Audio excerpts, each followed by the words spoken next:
Hello, my beautiful blossoms, blooms, and buds, and welcome to the second, third, what is this one? Let me see. Sorry, I can never keep track.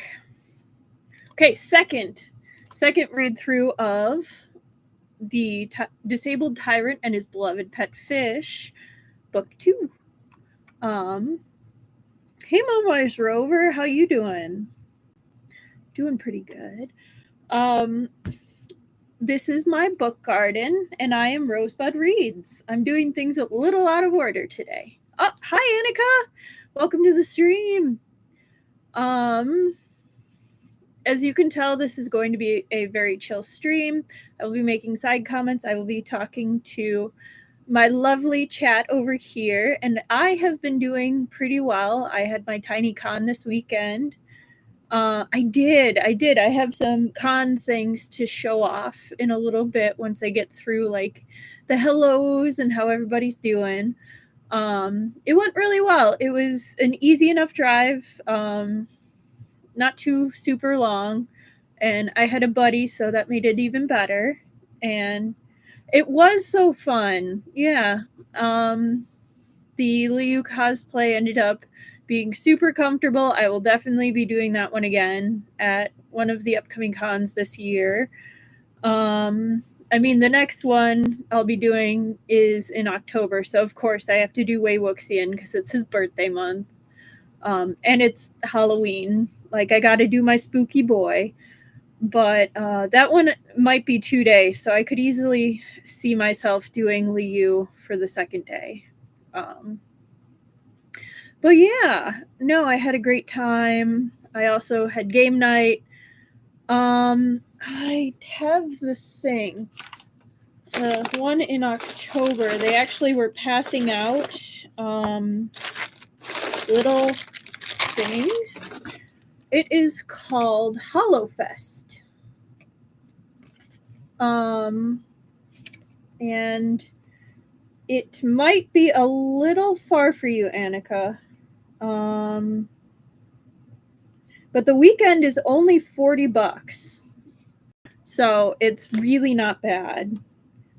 It's in Lysell, Naperville. So yeah, it's a pretty cool con. It's not really focusing, is it? There you go. October 11th and 12th. So I hope to see you there. That'd be really cool. But I'll be going with the same friend, so it'll be really fun. But yeah, so I'll do Wei Wuxian then. But anyway, oh yeah, I don't own anything. I'm not sponsored by 7 Seas. That would be amazing. So the only thing I own is the physical copy of the book I'll be reading from and my time. So please don't come at me about copyright. I'm just doing this for fun. I think that's all the official stuff. But yeah, has anyone else had anything happen this weekend that they want to talk about? Anything exciting? Anything kind of cool? Anything kind of normal that you're just happy about? Like yesterday I made banana bread with my mom, and it was nice. We just had some bananas and they needed to go. Could be something like that too.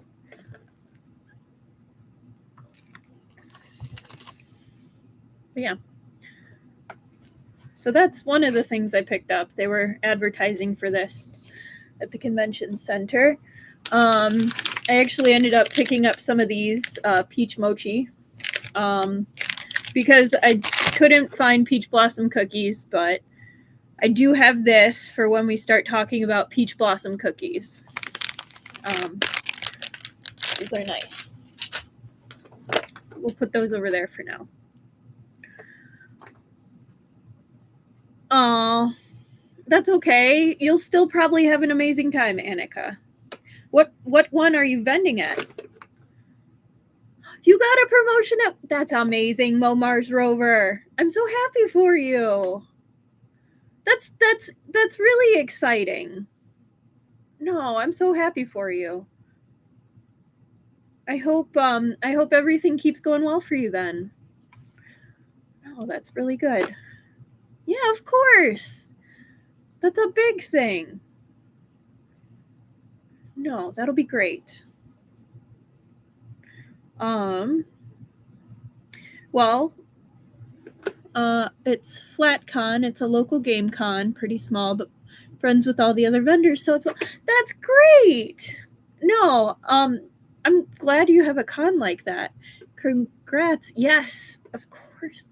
No, I've never been to it. They were just advertising it, and it's close to a friend I live by, so we won't even have to like find parking or anything. So that's even better. We don't have to pay outrageous prices. And I agree, small cons are a lot of fun if you know people. Or even if you don't, but you find good people. No. So speaking of good people and fun things I found, I think we can go ahead and get started. Should we start big or should we start small?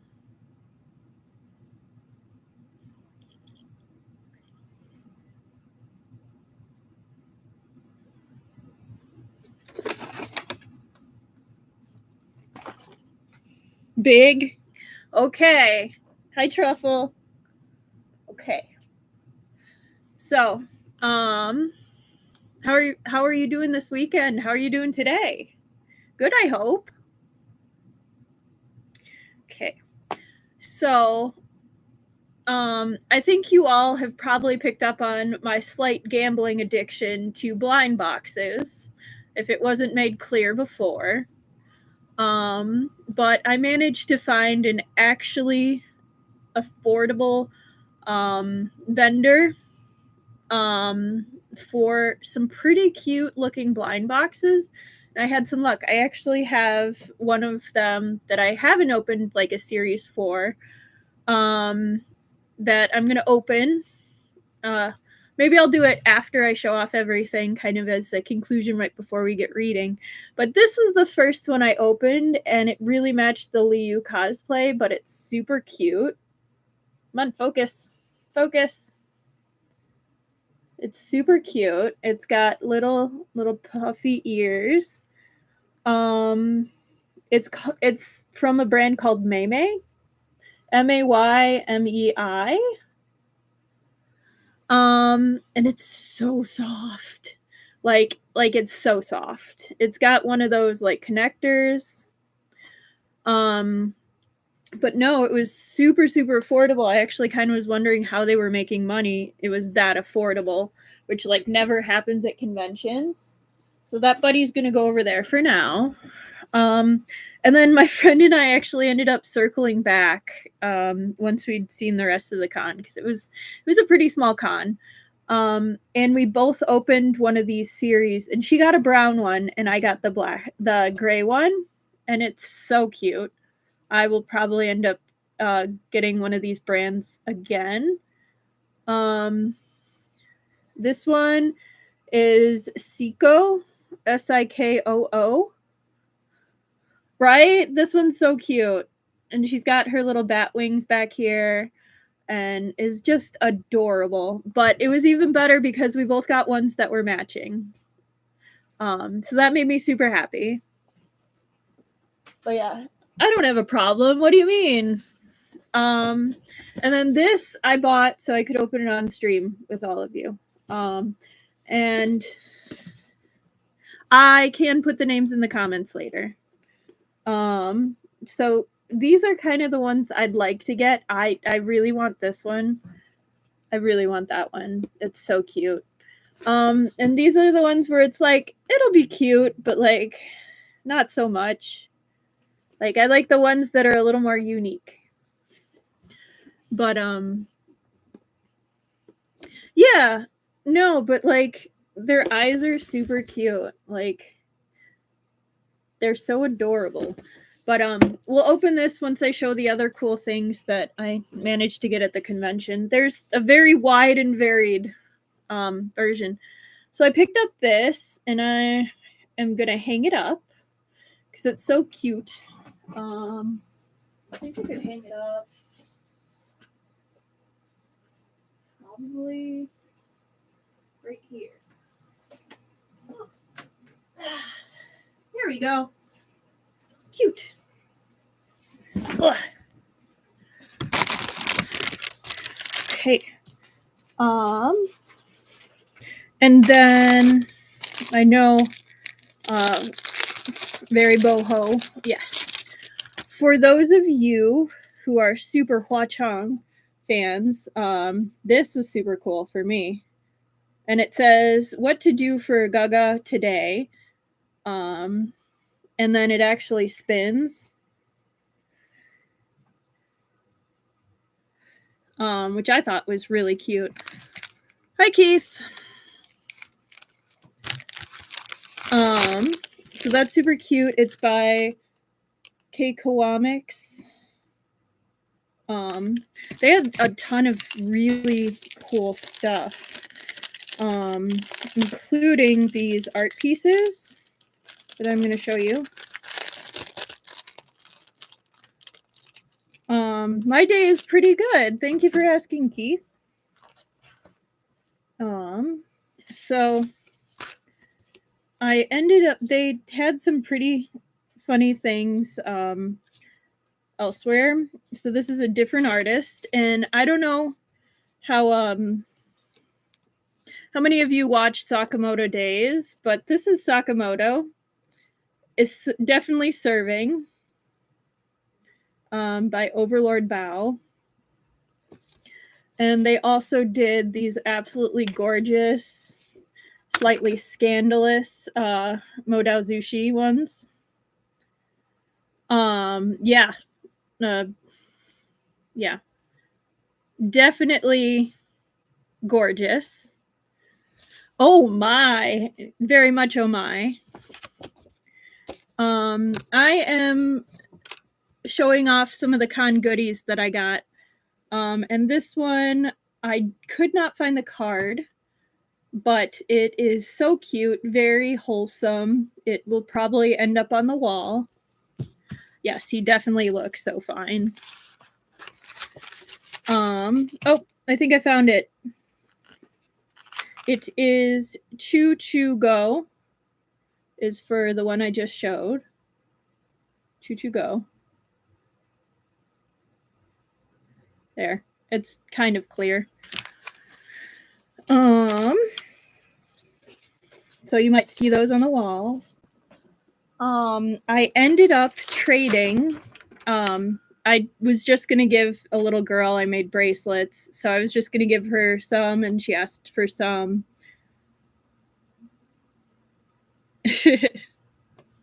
But she ended up giving me her drawing of Pikachu. Yes, I know that it's important to show like who made it, just so then they can find it. But yeah. No, she wanted to give me something, so she gave me one of her drawings that she was selling because her parents were vending, so she wanted to be included. So yeah. Yeah, I thought it was super cute. So this next one is by Kyo's Konbini. So there's Kyo's Konbini. And it's this super cute Derpy and Sussy picture print, which they really cranked it out quickly because it hasn't been out very long. So they really made it work, but I love the colors on it. Like, they're very dynamic colors. Oh, hi, Peacock Pages. How you doing? But yeah. So that'll probably go up. And then they just randomly had a Spy Family print for like $5 when I walked in. So I was like, I mean, it's a cute print. Might as well. I'm glad you're doing well. Okay. So that's it for the prints that I ended up picking up. And then I have these from just my little pop-up figures. So this artist, I think, is in here. Oh, goodness. Nice. I'll do the ones I actually know who's first. So this is Leekville, Leekville. And they had some pretty funny stickers. So they had some Jujutsu Kaisen stickers that I thought were really cute. So there's Itadorbi and Waspuna, which will probably end up going over here on my monitor or modem. So they're super cute. And then, of course, we have our local not a cult leader.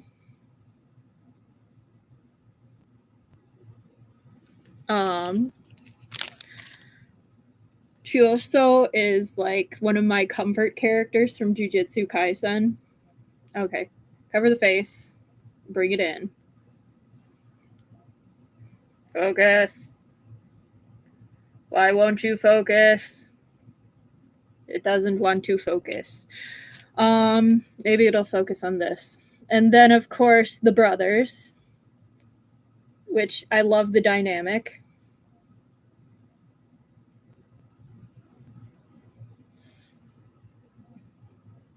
I got a wizard cat fridge magnet. That's awesome. So those are Leek Village.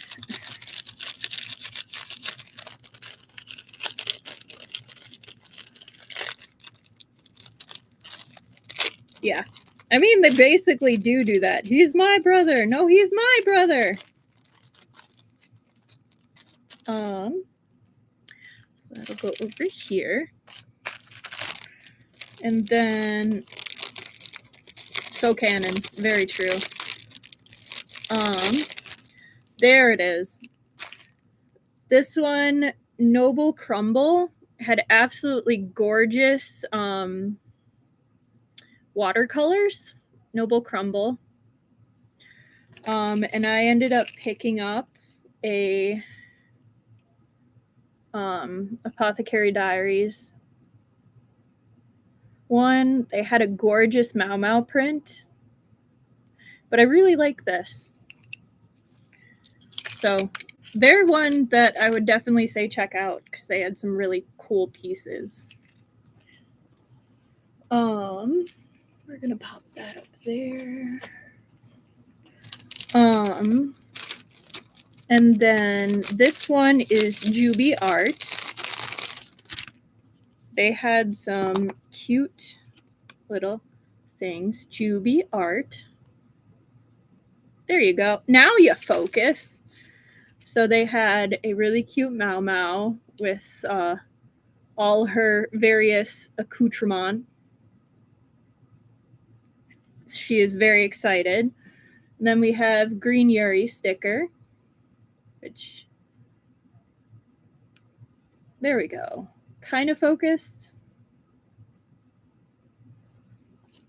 And then I really enjoyed Dandadan. So I got myself a Dandadan sticker where they're all doing like the pose.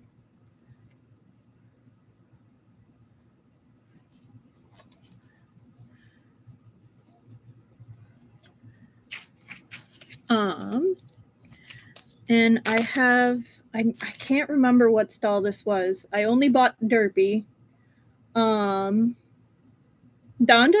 You haven't ran into Dandadan? It's okay. It's kind of a wild ride, but and it's very trippy, and they definitely do a lot of dick and ball jokes. Oh, Green Yuri? Okay.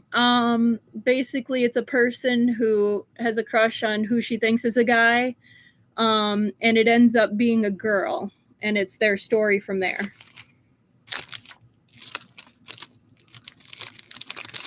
Yeah, Dan-da-dan's kind of like a fever dream, but it ends up being pretty good as it goes on. It just takes a little bit to get there. And then this other artist, last one, and then we'll open the blind box. Yeah, it really has been. She totally underprices her work. She did amazing stuff. It's instant miso soup, and like she had all these like Pokemon like stamp stickers for $1 each, and like look at this. Like it's gold foil, adorable art. Like all of these were $1. Like I got 17 stickers for $17. And they're like high quality, like beautiful things. Like she totally was underpricing herself. Like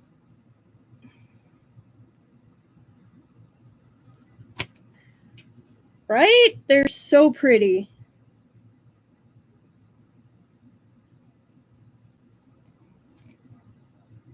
Right? They're so high quality. They're pretty thick. Like I could see these actually like holding up to water bottles, which is saying something. Come on. You can do it. There we go. Do I have that upside down? I do not. But yeah.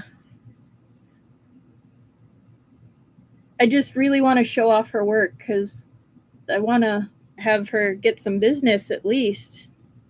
She deserves it. She was making some good stuff.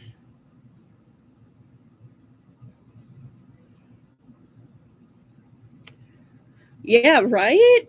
I mean, she had a link. So I think she probably does. This Ho-Oh is so pretty. But yeah.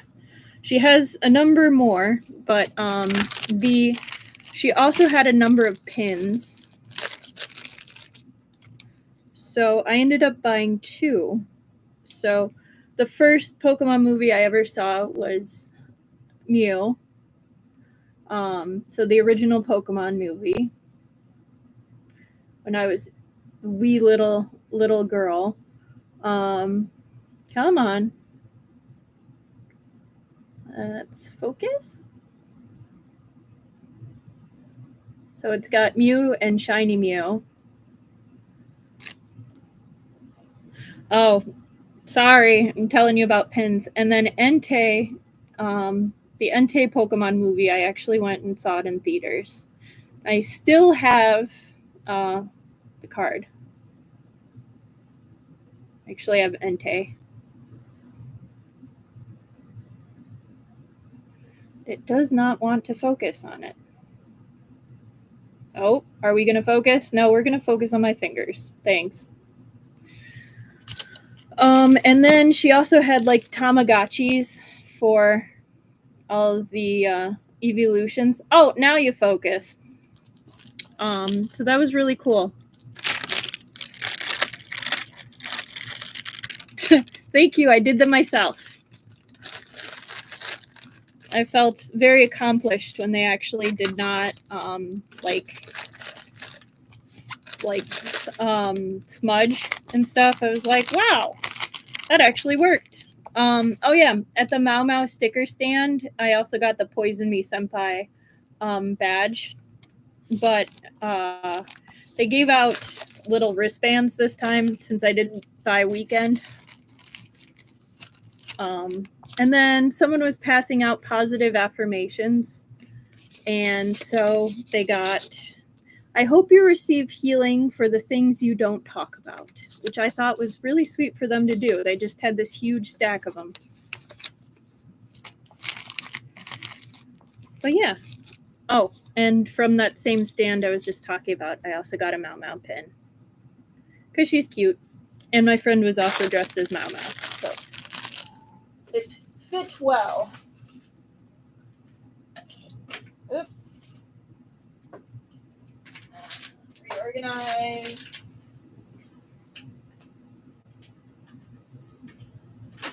Okay.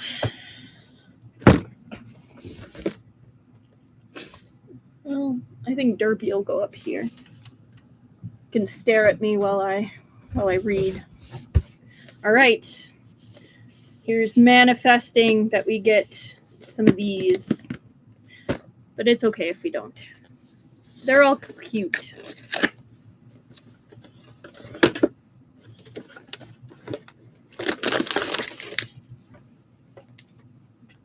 All right. There we go.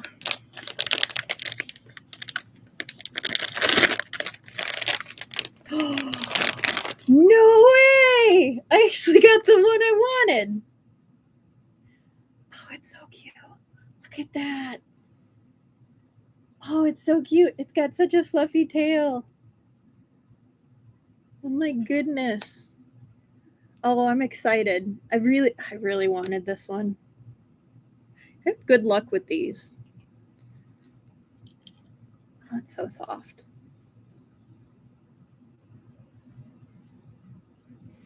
And it's got like a little heart nose. That's so cute.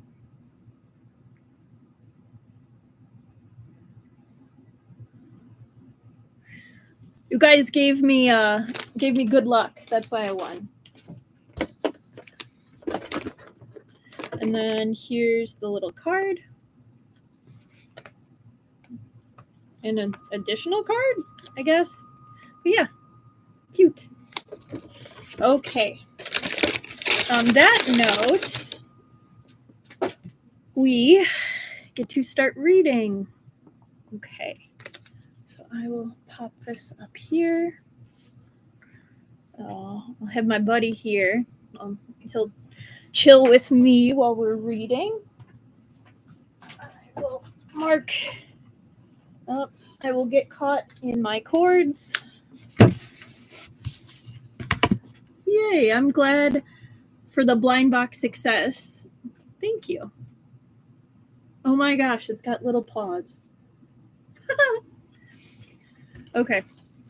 So last time we had Liu kind of breaking out of the crystal bottle, and to cover for him, since a fish should not be able to do that, Prince Jing cuts his hand on the shards of the crystal bottle and is now kind of playing up the injury a little bit to get some affection from Liu.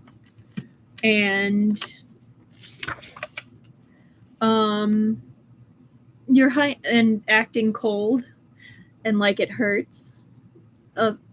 Aggressive fish yeeting occurred. Were we marking yeeting or were we marking sob?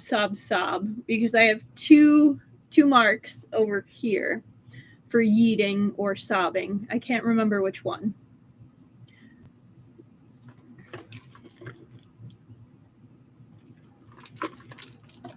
Okay, we have two yeets.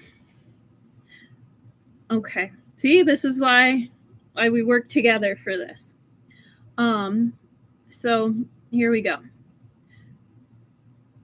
Sobbing would be good too. Yeah, I agree. Peacock pages.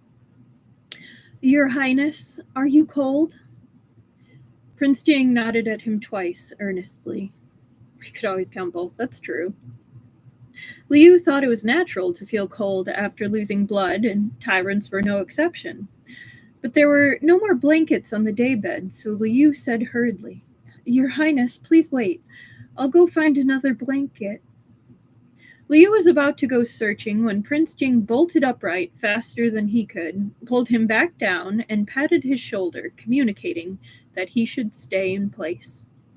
Liu did as he asked, confused, and watched helplessly as the tall, large man, wrapped in a blanket, feebly rested his head on his thighs. I now think sob whenever something goes wrong. That's amazing, Annika.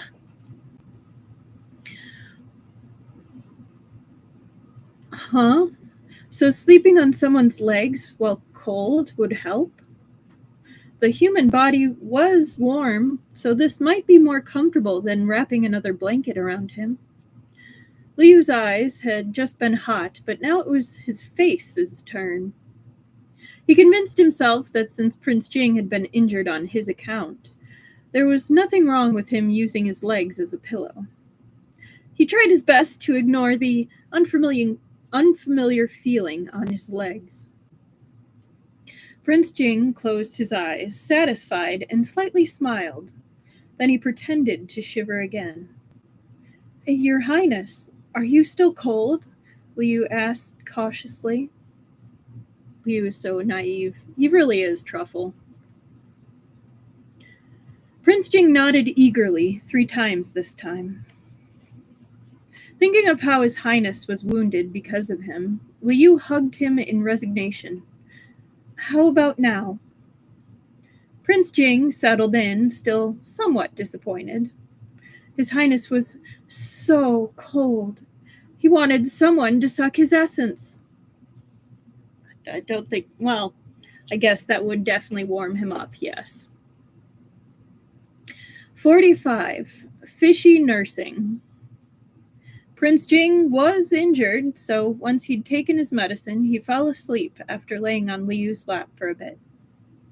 Liu boldly stared down at the tyrant's handsome face, but after a while he found that being a pillow was hard on his waist and legs. Prince Jing had finally gotten to sleep, though, and Liu was too afraid he'd wake him to move. But being tired wasn't the most pressing matter right now. He was forced to consider how much time he had left as a human. What if he just turned into a fish right here? Liu had a sudden thought. If he turned back while Prince Jing was laying on him like this, wouldn't he get crushed under Prince Jing's head? What if he was flattened? Liu shook his head. He had to sneak away before he changed back, but Prince Jing was still sleeping. In his moment of conflict, worrying about being stuck between a rock and a hard bed, the door to the side hall was cracked open. Wang Gong peeked inside. Help had arrived. Liu immediately blinked furiously at Wang Shi. Wang Shi immediately noticed that there was another person in the side hall, that His Highness was resting on that person's lap. He was stunned for a moment, then scurried over. "You're Li Gonzi?" Wang Shi asked quickly, his voice low. Prince Jing had expended a lot of effort in his friendly abduction of the human fish to his manor, and of course made sure Wang Shi was informed of it. However, he didn't reveal Xiao Yu's real name. Wang Shi had at least managed to figure out that someone else's male concubine was just a beautiful misunderstanding. The young man was now a member of the residence. He was surnamed Li, and he worked only for Prince Jing. That was all Prince Jing explained and nothing else. He didn't allow anyone to ask about him either, and he decreed that no matter who ran into Li Gonzi, they were to treat him with the utmost respect, as if they were greeting Prince Jing himself. That is a high honor. People couldn't just enter Prince Jing's room as they pleased. Most of the manor's residents didn't get much of an opportunity to run into the fabled Li Gonzi. However, as Prince Jing's trusted confidant, Wang Shi had glimpsed Li Gonzi's back a couple of times. From what he could glean, this Li Gonzi probably lived in His Highness's room, and his whereabouts were often unknown. Scandalous. Because of Prince Jing's orders, Wang Shi wasn't particularly suspicious, but he did wonder if there was something going on between the prince and this Li Gonzi. Li Gonzi was definitely the person Prince Jing liked. Wang Gong had a good memory and recalled several occasions he'd come across Li Gonzi and His Highness entangled with each other. Liu already has full wife status. That he does, Momar's Rover. That he does. Now that Li Gonzi... Whoa! Oh my goodness. my volume on my computer was really high and I got a notification. Sorry, hang on, let me turn down my volume so I don't get jump scared again by my own computer. Sorry about that for all of your ears.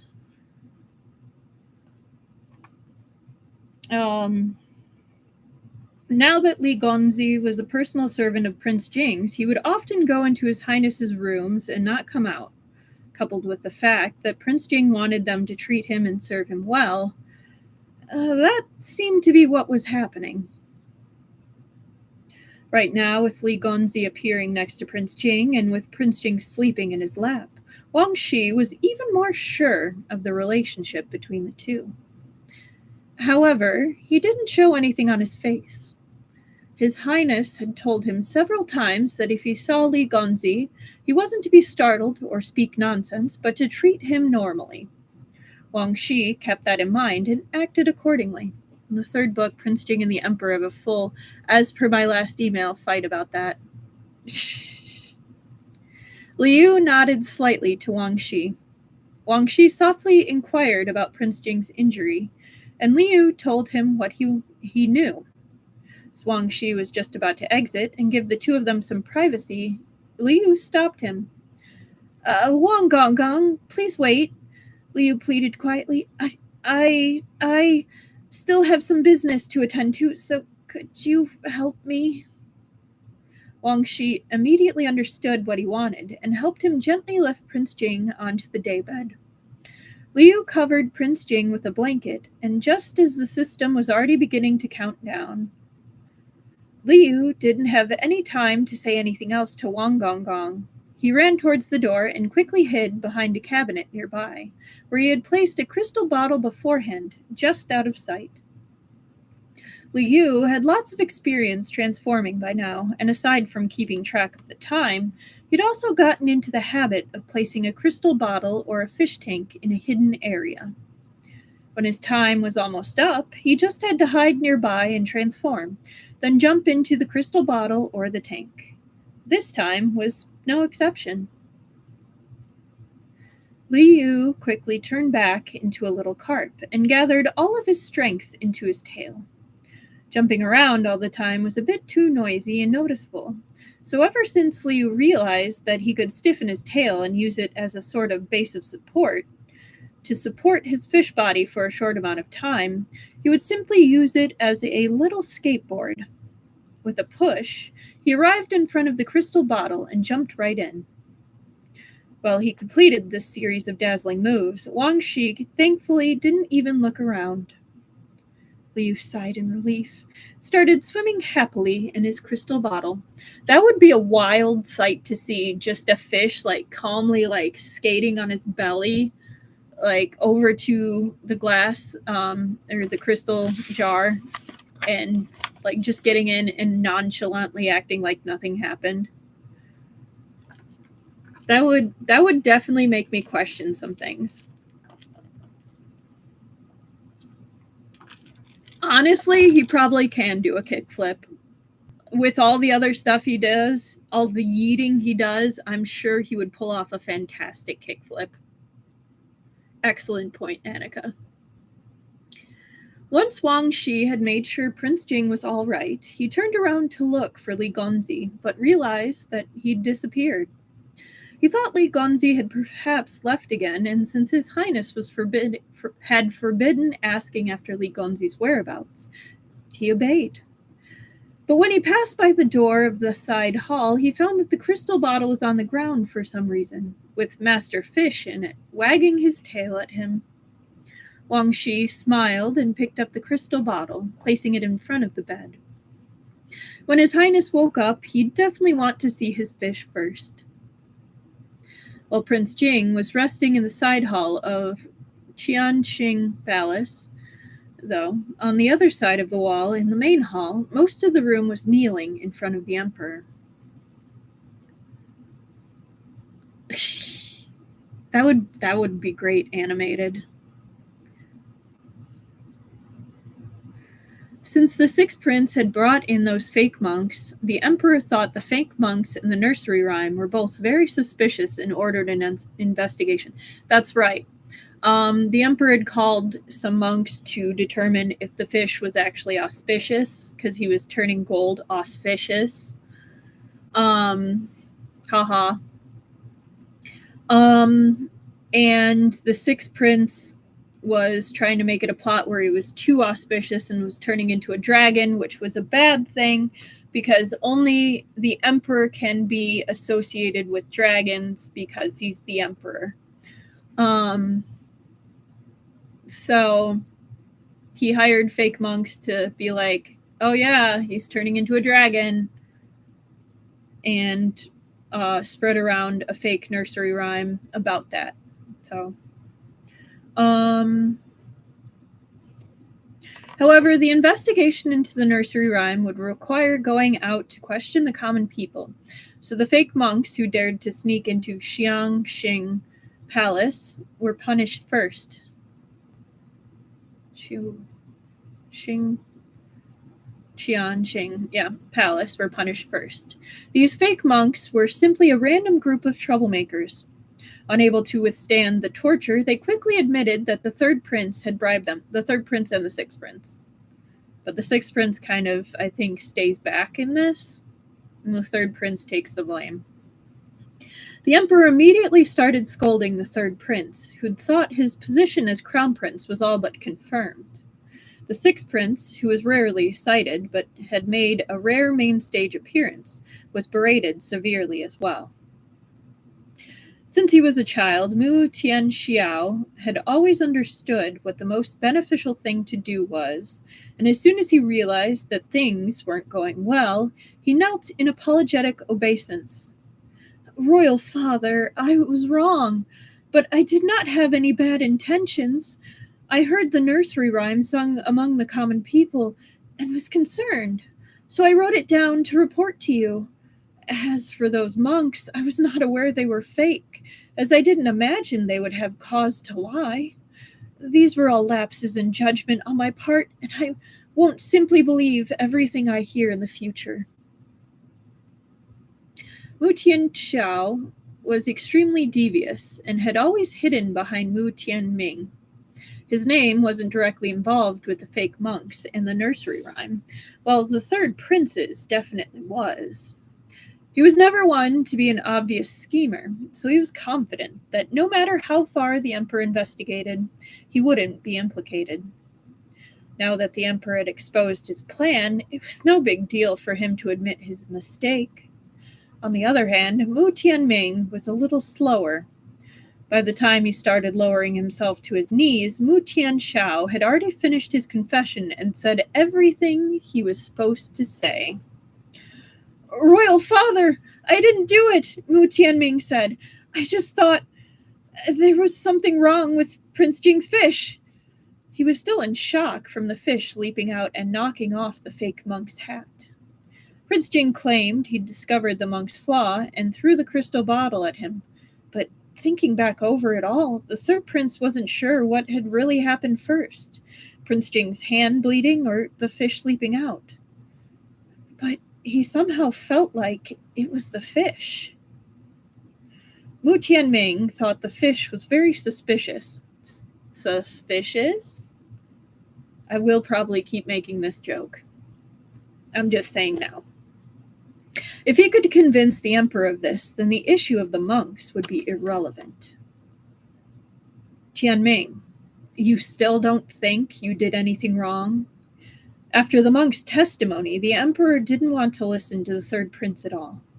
The sixth prince had already admitted his wrongdoings, yet the third prince was still here trying to argue. Fish puns are a necessary part of this book. The fish puns are hilarious. Please continue. Hi Guang Huai. Welcome. How are you today? I hope good. Oh, all good. Hello. I hope you sleep well. Thank you for popping in.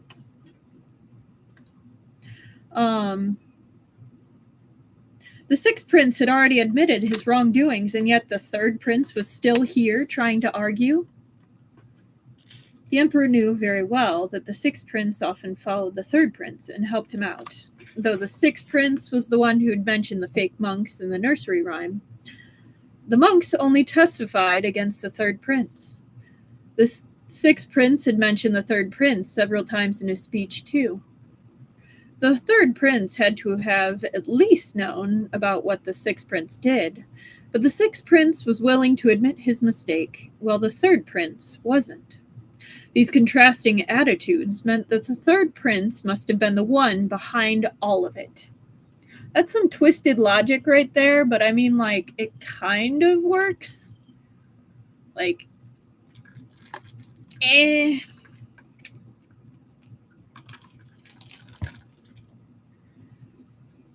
And I'm glad.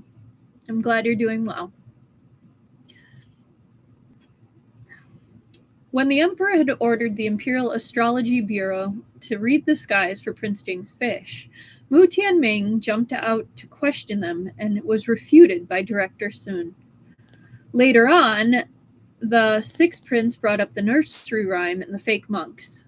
Wasn't this an obvious attempt to overturn the Imperial Astrology Bureau's conclusions? Sixth prince is definitely a sneaky snake. Yes, he is. He's smart, that's what's dangerous. The emperor suddenly remembered something else.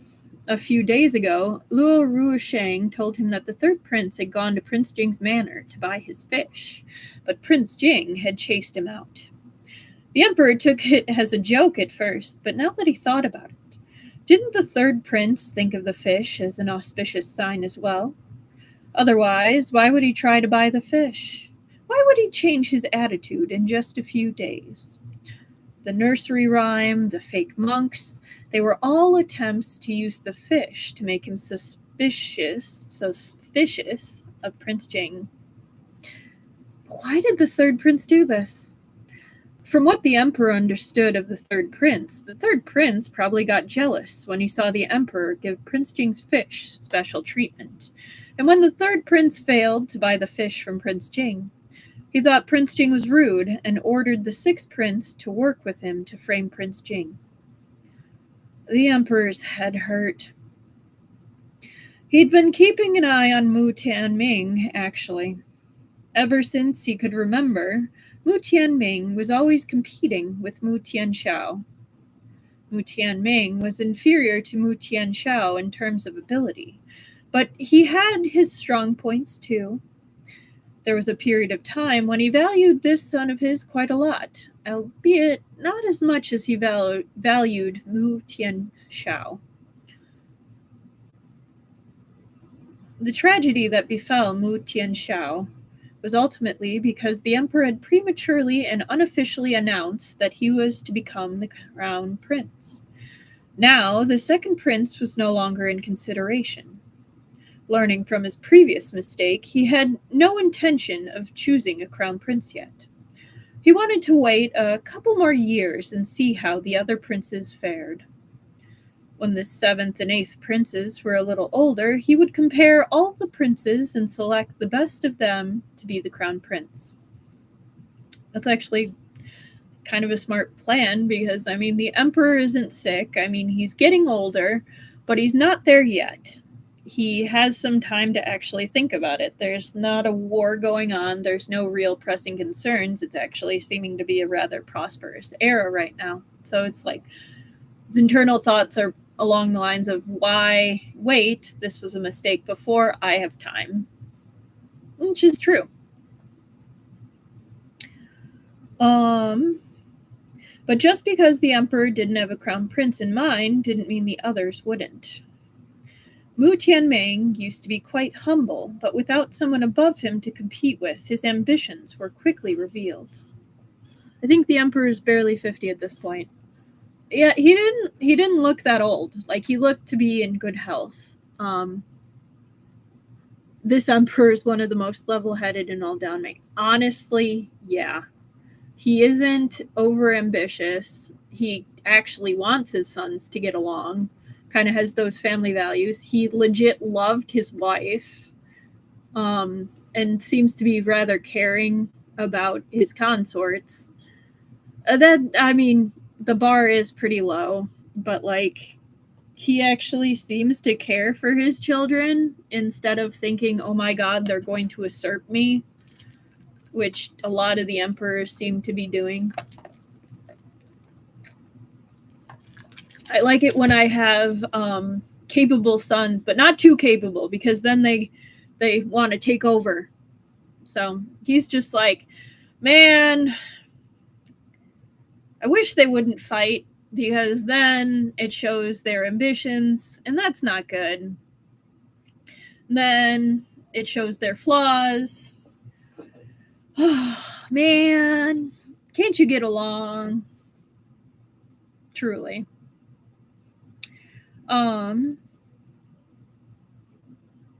It wasn't that the emperor was unaware of Mu Tianming's recent actions in court.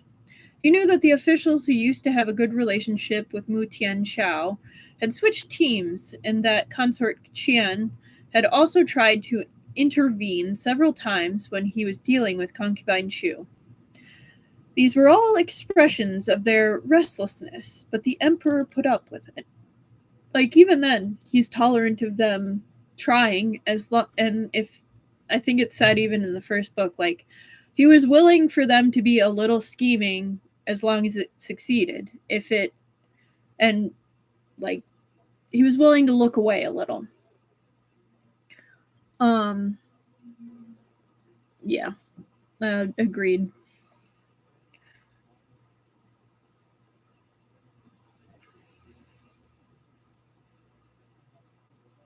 He didn't have many adult sons, so he hadn't made any efforts to control the third prince, hoping that even once he'd gained some power of his own, the third prince and his mother would behave themselves.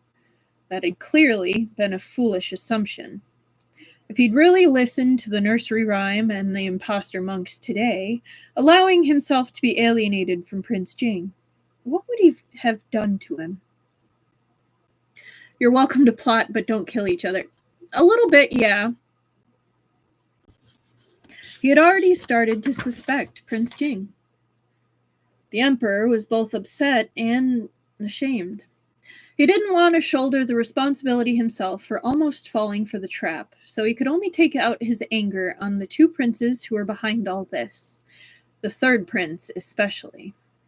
Since he had already deposed the second prince, the emperor didn't want to take harsh action against any of his adult sons again so soon, so he simply relieved the third prince of his duties, as he did with the second prince. Just a little bit of plotting as a treat. The third prince was luckier than the second prince had been.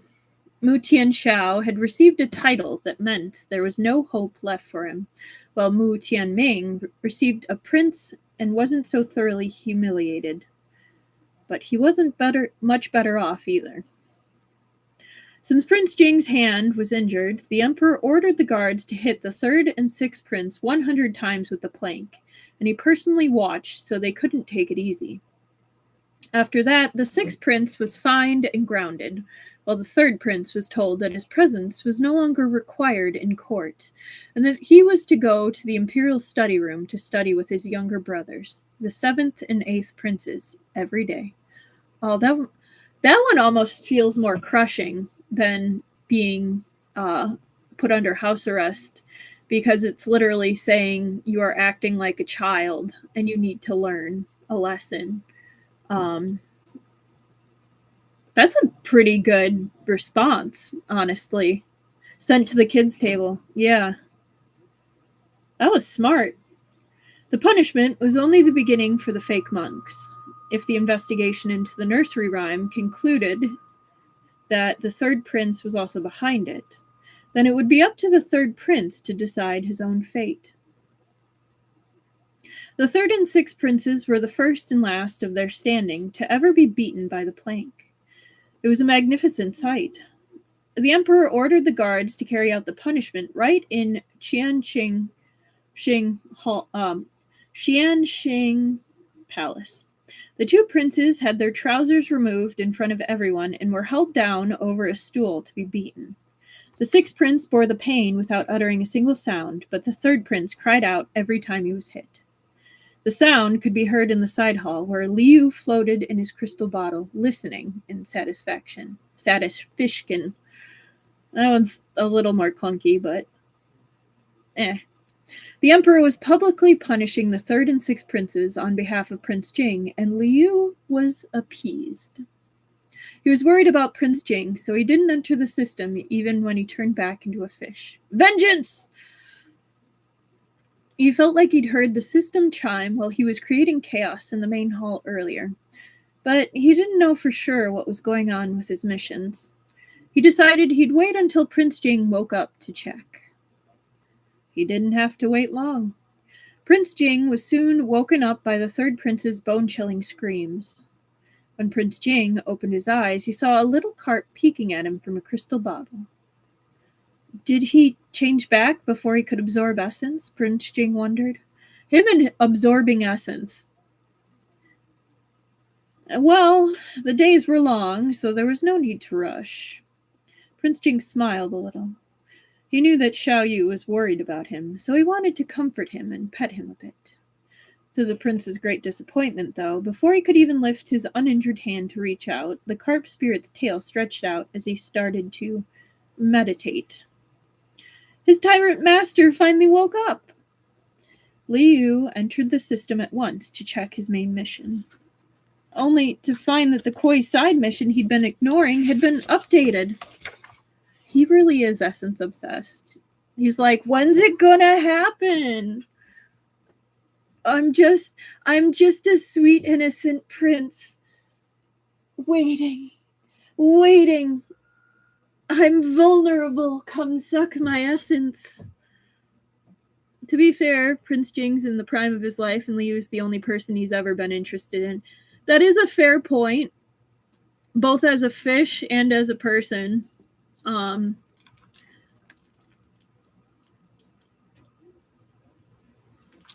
Just wants a little lovin'. That's right. The Joy of Petting Fish, Chapter 46. Liu checked the koi mission. The original line was, to become a koi, one must have the characteristics of a koi. But it was different now. It said, to become a koi, one must experience being a koi first. Huh? Liu asked the system, why did the prompt change? If he remembered correctly, it had happened while he was creating chaos in Xianqing Palace. The wording of these titles kill me. Yep. The system explained patiently. When the user becomes protective and risks his own life for the tyrant, that is when the user has characteristics of a koi. Liu suddenly realized. So, the characteristics of a koi means being protective? This whole damn time, he thought it was good fortune. Actually, it made some sense. People hoped koi could bring good fortune, but wasn't that just a kind of wish for protection? Because of an unintentional move and a combination of strange circumstances, the koi mission had been accidentally updated. But the update wasn't complete. The mission was still in progress. They are pretty funny titles. Liu was a little worried. What does it mean to experience being a koi? User, are you ready? Uh-huh. Before Liu could react, the scene before him suddenly changed. The mental world of the system used to be wild and chaotic, but now it was a vast, starry sky. The system solemnly said, User, please choose a target and experience being a koi. Wait, the system wanted him to choose someone? He wasn't prepared at all. Liu had no idea what the system wanted, but with a closer look, he saw a new path in front of him that led into the dark. Liu was still in his fish form. He cautiously gave it a try and found that he could still swim along the road without water. This would have been impossible in reality, so he must still be in the mental world. The system urged him, "User, please carry out your mission with no worries." No worries, as if. Every single time the system said that, it scammed him.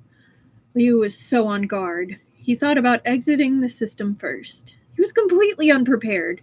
He'd only come in to check his progress. Prince Jing was still outside. What if he failed and couldn't turn into a koi? But though he could normally exit the system easily, he couldn't now.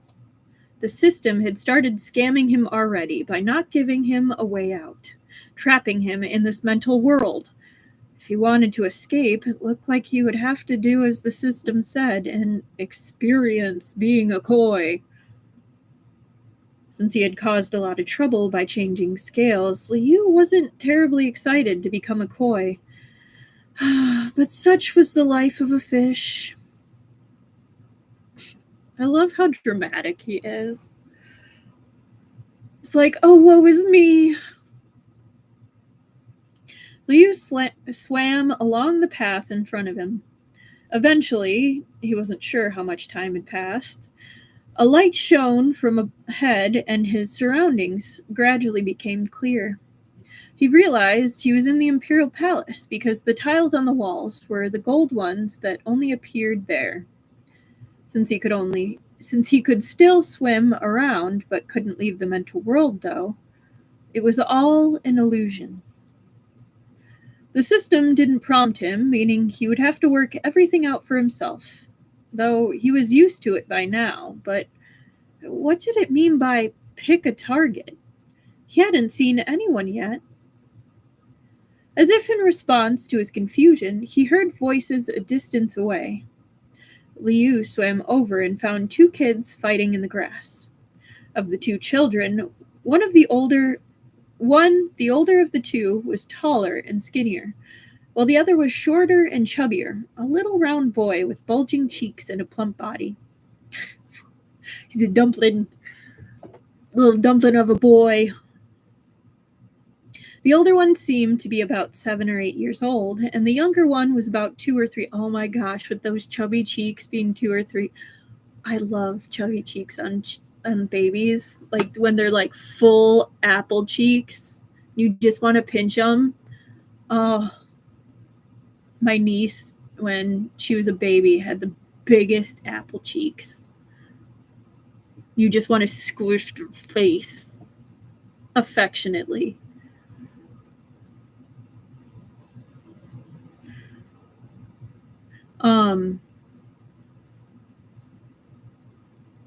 So squishable. Absolutely so squishable. The older one seemed to be, it wasn't clear why they were fighting each other. Oh, yeah. No, kids, when they still have that baby face. Oh, so cute. The fight ended quickly once the larger child was sly, pinching and twisting the flesh of the plumper boy, even kicking him in the stomach. Jeez. Any other child would have started crying long ago, but not only did the plump boy not cry, he even clenched his teeth and greeted the other child's face with his fist, giving him a black eye. You go, little boy. Liu was close by, and it seemed the children could not see him. He tried separating them, but he couldn't touch them. So it was truly an illusion, and he could only watch. Did the system mean for him to pick someone out of these two children? The fight ended quickly once the little plump boy chomped onto the larger child's arm. That's how you do it. Don't underestimate the toddler.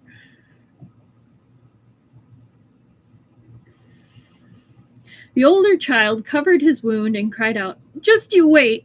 I'm telling a royal father!" He howled and wailed the entire way as he ran. The plump boy stared at his back coldly, then lowered his head and picked up a broken paper kite beside him, tidying it up himself. Oh, here, since this is the scene happening right now. The mentioning From the mentioned royal father, Liu guessed that these two boys must be princes.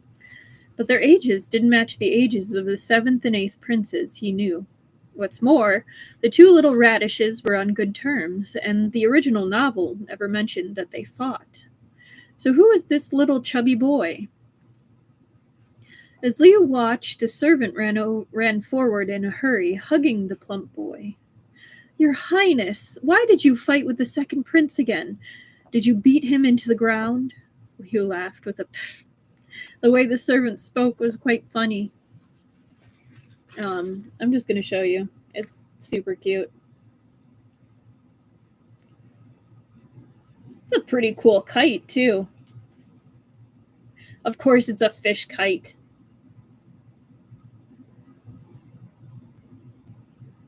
Wong Gong Gong doesn't look too bad either. Let's be real. Looks very, very tidy. A prince running away in the background.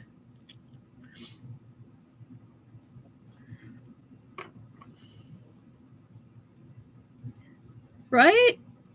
He's not bad. And he really cares for a prince, so that's like another check mark in. Yeah, all right. The chubby boy's dark eyes glinted and glittered, and he nodded. The servant turned around with the boy to wipe his face.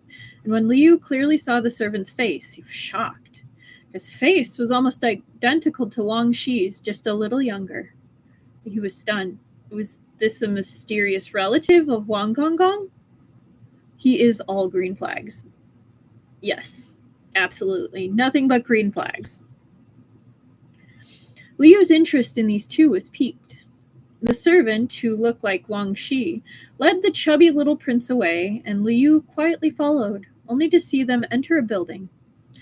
Liu looked around and followed the place, and though the place looked familiar, and thought, oh my goodness, this sentence. Liu looked around and thought the place looked familiar. So he lifted his head and glanced at the plaque at the entrance. The words Jingtai Hall were engraved. Liu stopped in his tracks. He was aware of only one prince that lived in Jingtai Hall, and the servant looked so similar to Wang Shi. Having suddenly stumbled upon the truth, Liu almost screamed, "No way!" No wonder the chubby boy didn't say anything when he was getting hit. No wonder the servant looked so much like Wang Shi. A child's appearance would change a lot as he grew up, so Liu didn't recognize the chubby boy, but adults didn't change that much. It depends. The silent prince who lived in Jintai Hall and the young servant who resembled Wang Shi. Weren't they Prince Jing and Wang Shi? He knew the system liked to scam fish. Before, it had always been inconsequential things, but now not only was the system not letting him exit, it also put him in an illusion from more than 10 years ago. Huh. So Prince Jing was a little dumpling when he was a child. Entering an illusion didn't seem like a big deal to Liu, since he'd already transmigrated into a book. Fair point.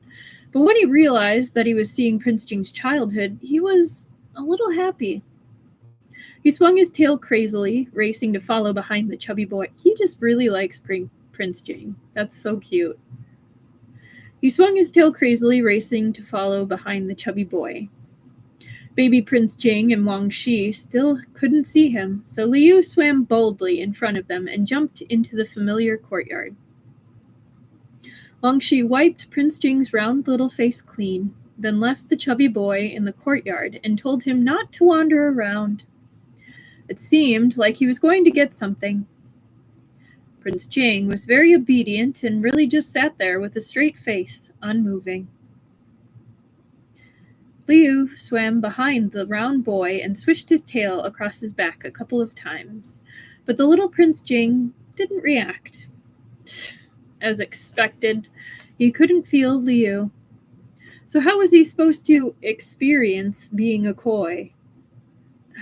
Well, either way, now that Liu knew the chubby boy was Prince Jing, he'd definitely choose him. When he was thinking, with his fish head cocked, the older prince that Prince Jing had chased away returned. Liu remembered that Wang Shi had called him the second prince. So that must have been the second prince when he was a child. The second prince ran over and Prince Jing stared at him fiercely. The second prince said angrily, "Our royal father said I should teach you a lesson. He won't come to see you and he won't care about you." I doubt he said that. Prince Jing was riled and they started to tussle again. To Liu, a fight between two children seemed like a fight between helpless baby birds. Even if he wanted to help, he couldn't. The two princes were tangled together in the fight again, and when they rolled over next to the pond, Prince Jing was unprepared. He definitely did not, right? The second prince somehow mustered the strength to shove Prince Jing into the pond. The young prince didn't know how to swim, and when the second prince saw him struggling in the water, he ran screaming. "Don't run! Come back and save him!" Liu swam back and forth anxiously, but Wang Shi wasn't there, and nobody else was nearby either. No, he had to save Prince Jing, even if it was an illusion. Liu jumped into the pond without hesitation. The moment he hit the water, he felt a long absent wetness. It seemed he had fully entered the illusion. There was no time to think. He swam straight to Prince Jing's side like an arrow. The jet-black fish with the golden belly and tail suddenly appeared out of nowhere, surprising chubby little Prince Jing enough that he forgot to keep struggling. He was just about to sink, but Liu opened his mouth and grabbed the hem of his clothes. He could touch Prince Jing now, as he suspected, but he was just a little carp. No matter how much strength the system gave him, he couldn't lift a 2- or 3-year-old child. He needed to be bigger and stronger. Liu prayed fervently. At that moment, his body seemed to answer his prayers and started to glow. When he finally grew as long as the chubby boy's arm, Liu grabbed him by his clothes again. He could finally move him a bit, and he tugged and pushed him to the shore. The chubby boy's cheeks were flushed, and he looked excited. His eyes were wide open, and he stared at the fish without blinking. He was exhausted, but still concerned for the boy. He couldn't leave the pond and swim in the air like he did before, so he stayed in the water and pushed his back against the little boy's hand. Chubby Prince Jing gave him a look of confusion. So dumb. He doesn't even know how to pet a fish. How did this kid turn into the man who petted me until my tail went soft? Phrasing. Liu, resigned, pushed his body up to move through the little chubby boy's fingers. After Liu demonstrated how to pet him, the little guy reached a finger out and poked the fish's slippery back. Once he was used to how cold it was, the toddler put his whole hand on him and was soon petting the fish properly. Petting fish makes one happy. There's a spot here, chubby boy. As Liu enjoyed the chubby boy's unskilled petting, he put his head in the boy's palm and bumped it twice. He still didn't know what it meant, but Liu liked it a lot when Prince Jing did that. The chubby boy smiled and lightly patted his head under his guidance. Liu can make so many things sound dirty. He's very innocent, but the way he phrases things sometimes just is phenomenal.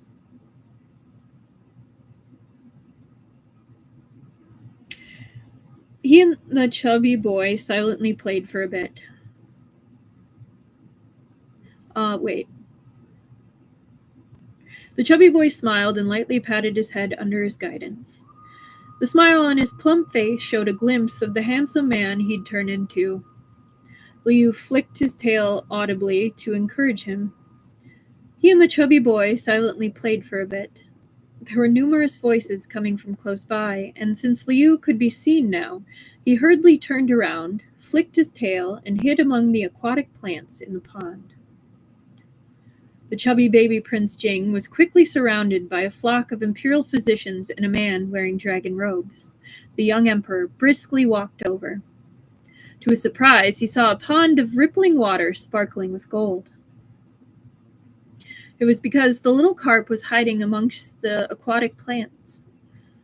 The emperor couldn't see the fish, but he did see a golden light that was reflecting off of the fish's body and tail, imprinting its dazzling color into the depths of his eyes.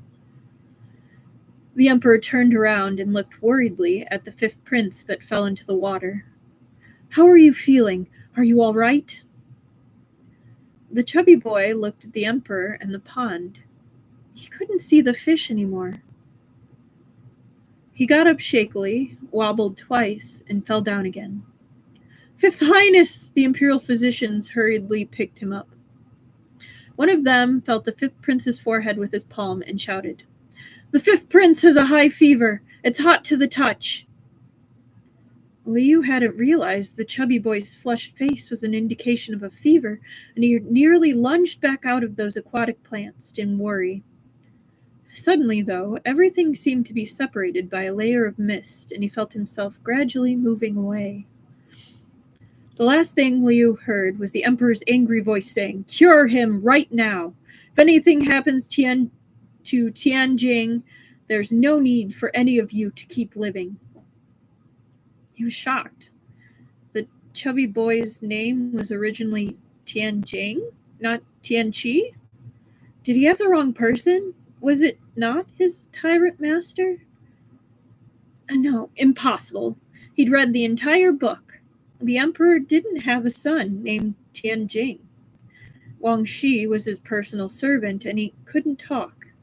This was Prince Jing's character setting, but why was Prince Jing's title Jing?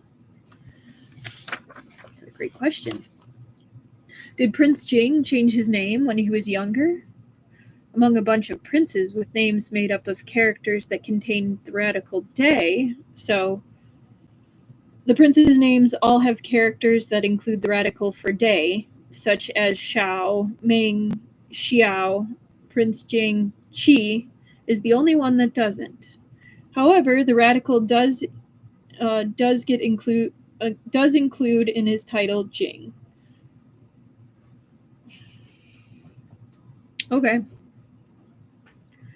Tianqi didn't follow the pattern. If it was Tianjing, then it would fit. The only one who could change Prince Jing's name was the emperor, so that was likely what happened. But why? Liu couldn't think of a reason. But I guess it wasn't really important. Whether Prince Jing was called Tianqi or Tianjing, he was still his tyrant master. The system's notification came right at that moment. User, congratulations on completing the Becoming a Koi side mission. You will become a koi and receive the abilities of a koi when you collect your reward. Liu's thoughts were still with the chubby baby boy who had fallen ill, and he kept having to remind himself that it was just something that had happened in the illusion, not reality. You sure about that? Prince Jing was fine now and was just outside. He also wasn't a chubby little child anymore. So he wasn't actually sick, right? But even though Liu knew it wasn't real, he couldn't help asking. The system, the child just now, what happened to him afterward? Afterward, he was sick. He recovered a few days later. Wow. How useful. Forget it. He knew the system was good at scamming fish, so it was already quite impressive that he'd managed to find out this much. Liu looked at his body. He had gotten larger in the illusion, but he was back to his normal size now. It was just an illusion after all, so the effect didn't stay with him. He was satisfied with that. Liu being worried about Prince Jing is so cute. It really is. The koi mission was now completed, most likely because he had helped baby Prince Jing in the illusion just now. The system had wanted him to experience what it was like being a koi. He knew that the characteristics of a koi fish was to protect, so experiencing what it was like to be a koi was for him to experience the feeling of protecting someone, just like the way he chose the chubby boy and helped him. He'd finally completed the mission and could turn into a koi. Liu wasn't very excited, though, now that the long-awaited mission reward was right in front of him. If he turned into a koi, would his scales change color? Yes, the system informed him. Your scales will be adjusted again. Then I'll leave it for later. He'd been forced to suddenly complete the koi mission. The last time his scales changed, he'd caused a lot of trouble. Prince Jing had only just finished dealing with it. If he changed his scales again, wouldn't it be suspicious? Suspicious? Even if he was a real koi, the change wouldn't happen so often. I'll get it later. The system seemed confused. Liu tried to leave the system again and succeeded this time. With a lingering fear, he returned to reality where he found Prince Jing wrapping him in the gold blanket. Liu wagged his tail, touched. Even though the illusion wasn't real, it was nice to meet you, chubby child. It's kind of a funny way to end a chapter. Oh, 1 second. I can hear myself getting stuffy.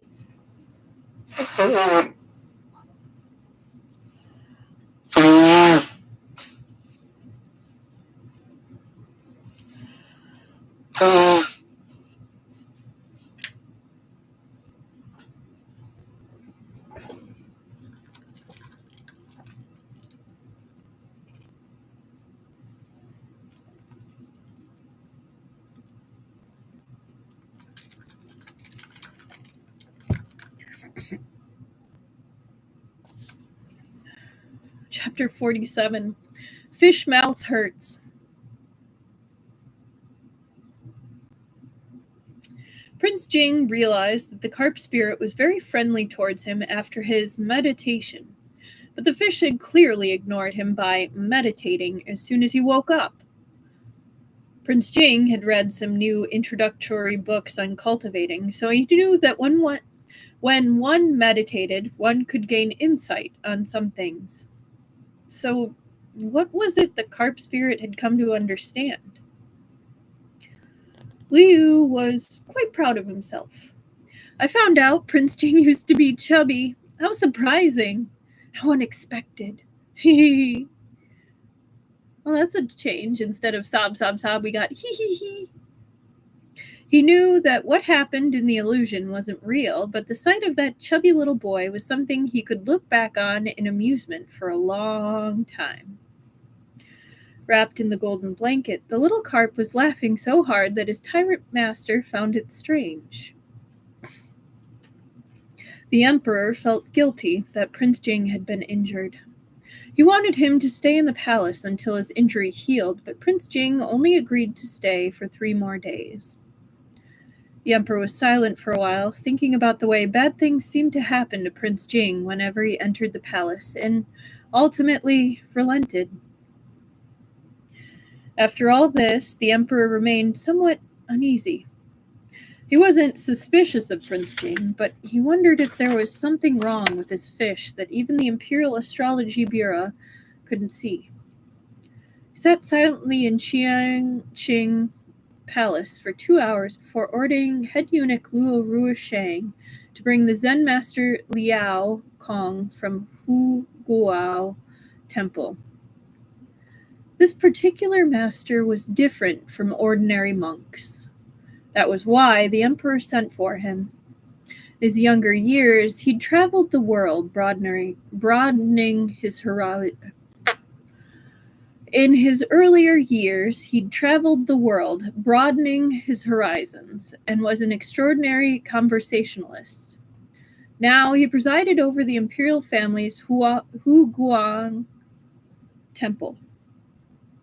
If the emperor was said to trust Director Sun of the Imperial Astrology Bureau very much, then Liao Kong was the equivalent of 3 Director Suns. The only thing was that he had already lived through 3 different dynasties and was very elderly, so he didn't get involved in ordinary affairs. The emperor was the only one who could summon him. Liao Kong rarely answered to anyone else. Tangentially, if the 3rd and 6th princes had managed to win over Liao Kong, they wouldn't have had to use any fake monks and things wouldn't have gone so poorly for them. Head eunuch Luo rushed to Huguo Temple with an imperial edict, and Prince Jing, who was staying at Jingtai Hall over his few days at the palace, learned of it soon after. The final boss of astrology shows up. Yes, he does. I kind of wish they had a picture of that. I don't think they do, but it'd be interesting to see. Nope, they don't.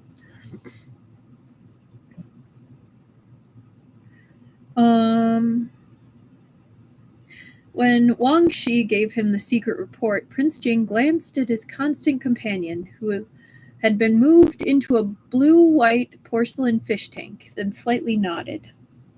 Liu was a fish, so it technically didn't matter where he lived. But at Prince Jing's manor, there was the huge pond that Prince Jing had built for him, allowing him to swim around freely. He liked the manor more, but staying in Jingtai Hall for a couple more days wasn't a big deal. When Wang Shi put him in the porcelain fish tank, Liu had been initially surprised. He'd assumed the fish tank in Jingtai Hall would be too small for him now. But Prince Jing had really updated and altered all of the fish tanks he barely used, too. Honestly, I kind of wonder if he's, just giving them away at this point, because he's had a ridiculous stockpile. Maybe do they resell them, elsewhere at this point? Do they just sit in a room? Because, he's been through a lot of fish bowls. Just logistically speaking. Anyway, he swam around inside, extremely comfortable. There was no one better at taking care of fish than his tyrant master, he thought proudly. I mean, truly, he is spoiled. The first day they stayed in Jingtai Hall, the 3rd and 6th prince's mother sent people to visit. Since the 2 princes were being punished for offending Prince Jing, the 3rd prince's mother, Consort Qian, and the 6th prince's mother, Consort Shang, wanted to ask Prince Jing for mercy. They had already asked the emperor, but Consort Qian had only recently gained a little favor from the 3rd prince's brief advancement. Consort Shang, like the 6th prince, had never made much of a name for herself. Their words were useless in front of the emperor, and when he rejected their pleas, they were afraid to keep asking, lest he become angry and hurt the 2 princes further. Yeah, I don't know how much luck he would have when he literally had them physically spanked, in public, and then asking for mercy. He kind of did show mercy, but also, you could tell he was pissed. Consort Qian mulled over it and decided to take Consort Shang with her to beg Prince Jing for forgiveness. Consort Shang had no ideas herself. She had cried when her son was beaten, so she went along with Consort Qian. However, since they were concubines, it was not appropriate for them to visit a prince in private. Consort Qian wanted the emperor to be aware of their planned visit, so she sent several palace servants in advance with gifts for Prince Jing. But those servants waited outside Jingtai Hall for several hours, and Prince Jing gave no indication that he would meet them.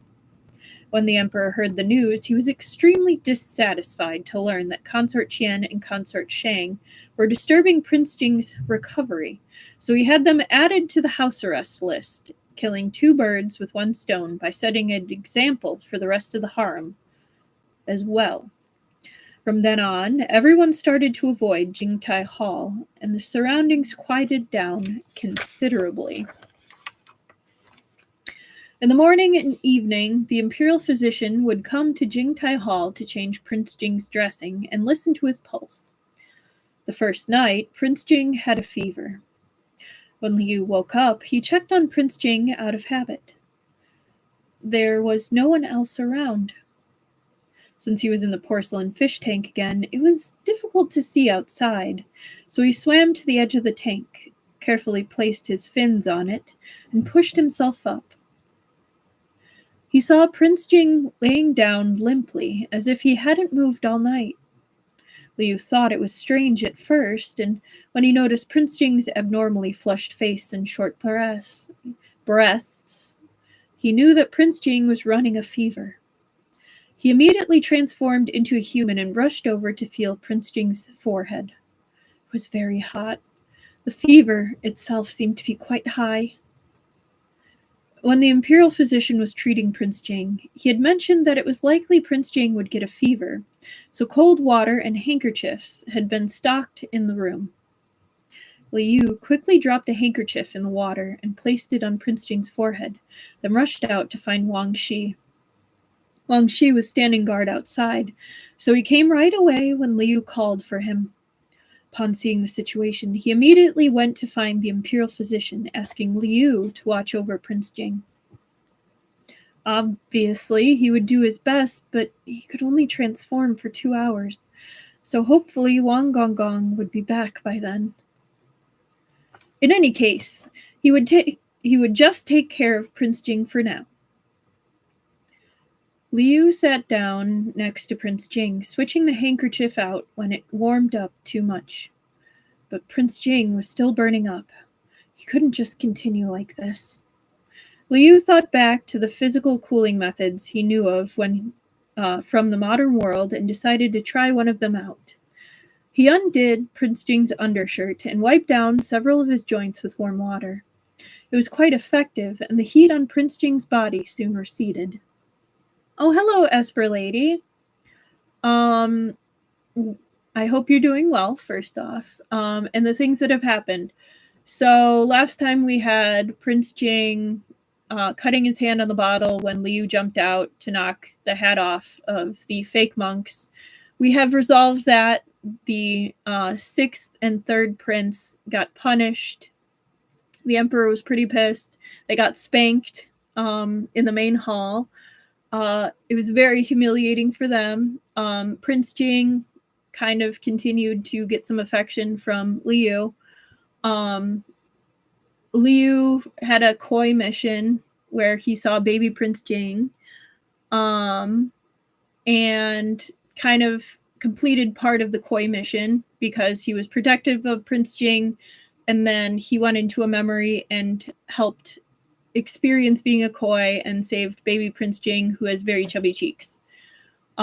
He just came out of it a little bit ago. He decided not to transform into a koi right now because he's like, even just changing color was such a big thing. I'm not going to cause trouble for Prince Jing right now.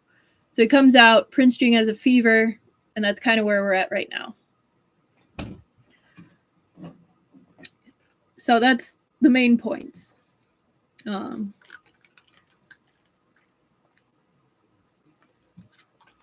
you're welcome. Liu himself was exhausted. The illusionary events of the koi mission may not have been real, but the energy he used to save the chubby little boy was. So Prince Jing fell into the water, and he saved him. After he exited the illusion and completed the mission, he still had to get up in the middle of the night to take care of a feverish Prince Jing. Liu didn't want to complain. Deep down, he'd felt guilty that he couldn't help the chubby little boy with his fever, so he could make up for it now. The imperial physician still hadn't arrived, but Liu had succeeded in lowering Prince Jing's fever. He covered Prince Jing with the quilt again and put a wet handkerchief on his forehead, afraid that the fever would come back. The fish was too tired.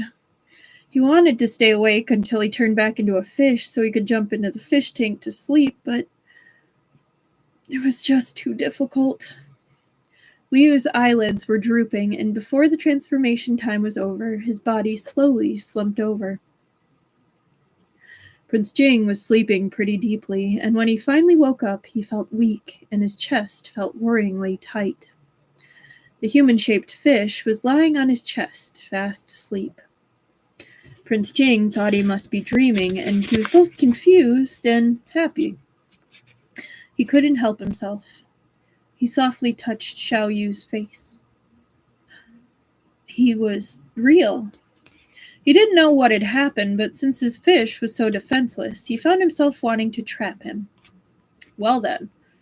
Prince Jing moved his injured hand without thinking, and the wound on his palm throbbed in pain. Maybe the wound had reopened, but it didn't seem to matter.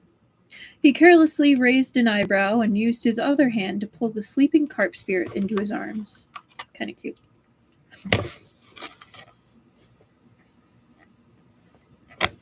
Alright, now I'll read this first. Liu, who thought he was still a fish, squirmed and muttered, "Little Chubs, you're so heavy." Little Chubs? Prince Jing was slightly upset. The fish was always under his watchful eye. Where did that fat man come from to steal him away? Prince Jing wanted to wake Xiao Yu and question him, but he only sat up a little bit when the handkerchief on his forehead slid off. The handkerchief had gotten warm, so he hadn't noticed it until now.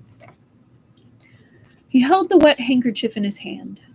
Xiao Yu, still sleeping soundly in his embrace. When he thought of how uncomfortable he felt when he woke up, he more or less understood what had happened. He must have had a fever, and Xiao Yu had been taking care of him until he had fallen asleep from exhaustion. When he realized this, he was still a bit angry, but felt reluctant to wake up his fish. Who cared about some fat man? As long as he didn't let go, nobody could take Xiao Yu away. The jealousy is ridiculous. I do love the possessiveness, but yes, it is ridiculous. It's like, who's this fat man trying to steal my man? Well, they won't work. It won't work because he's mine.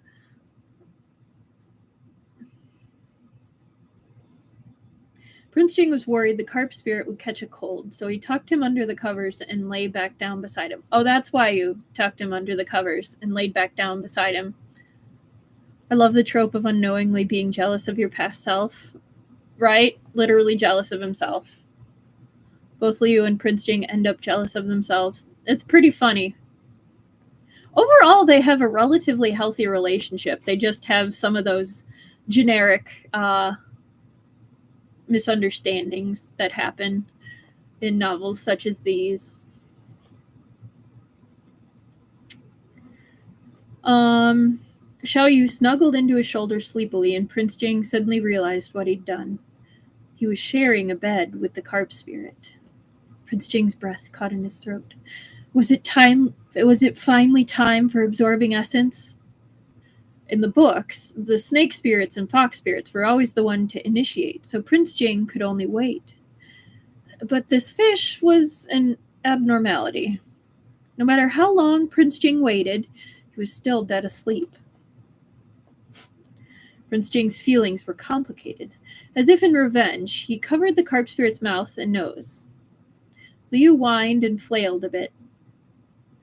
Prince Jing let him go, and when Liu could breathe again, he settled back down. Prince Jing impulsively leaned in and kissed Xiao Yu's slightly parted lips. I kind of think it's hilarious that kind of as a punishment, he held his nose and mouth, which is such a childish thing to do. And I agree, Truffle. They do have weirdly good communication for a romantic novel.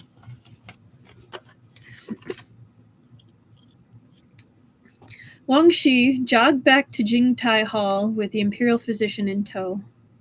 Wang Gonggong wiped the sweat from his forehead and asked the imperial physician to wait. As always, he had to check the room before announcing a visitor. He peered in past the half-open door and saw no sign of Li Gonzi. He was a little surprised, but when he looked back at the bed, he froze. The two figures under the brocade quilt Wang Shi knew immediately it was Prince Jing and Li Gonzi. Wang Shi felt greatly conflicted. His Highness had always been pure of heart and free of desire, so Wang Shi should have been happy for his master that something like this happened. But didn't His Highness have a fever? Why would they, at this time? The Imperial Physician was already here. Should he be announced or not? His Highness was finally enjoying himself, so if he ruined that, he'd be in huge trouble. But if he didn't announce the Imperial Physician, the still sick Prince Jing and his weary body might not be able to handle it.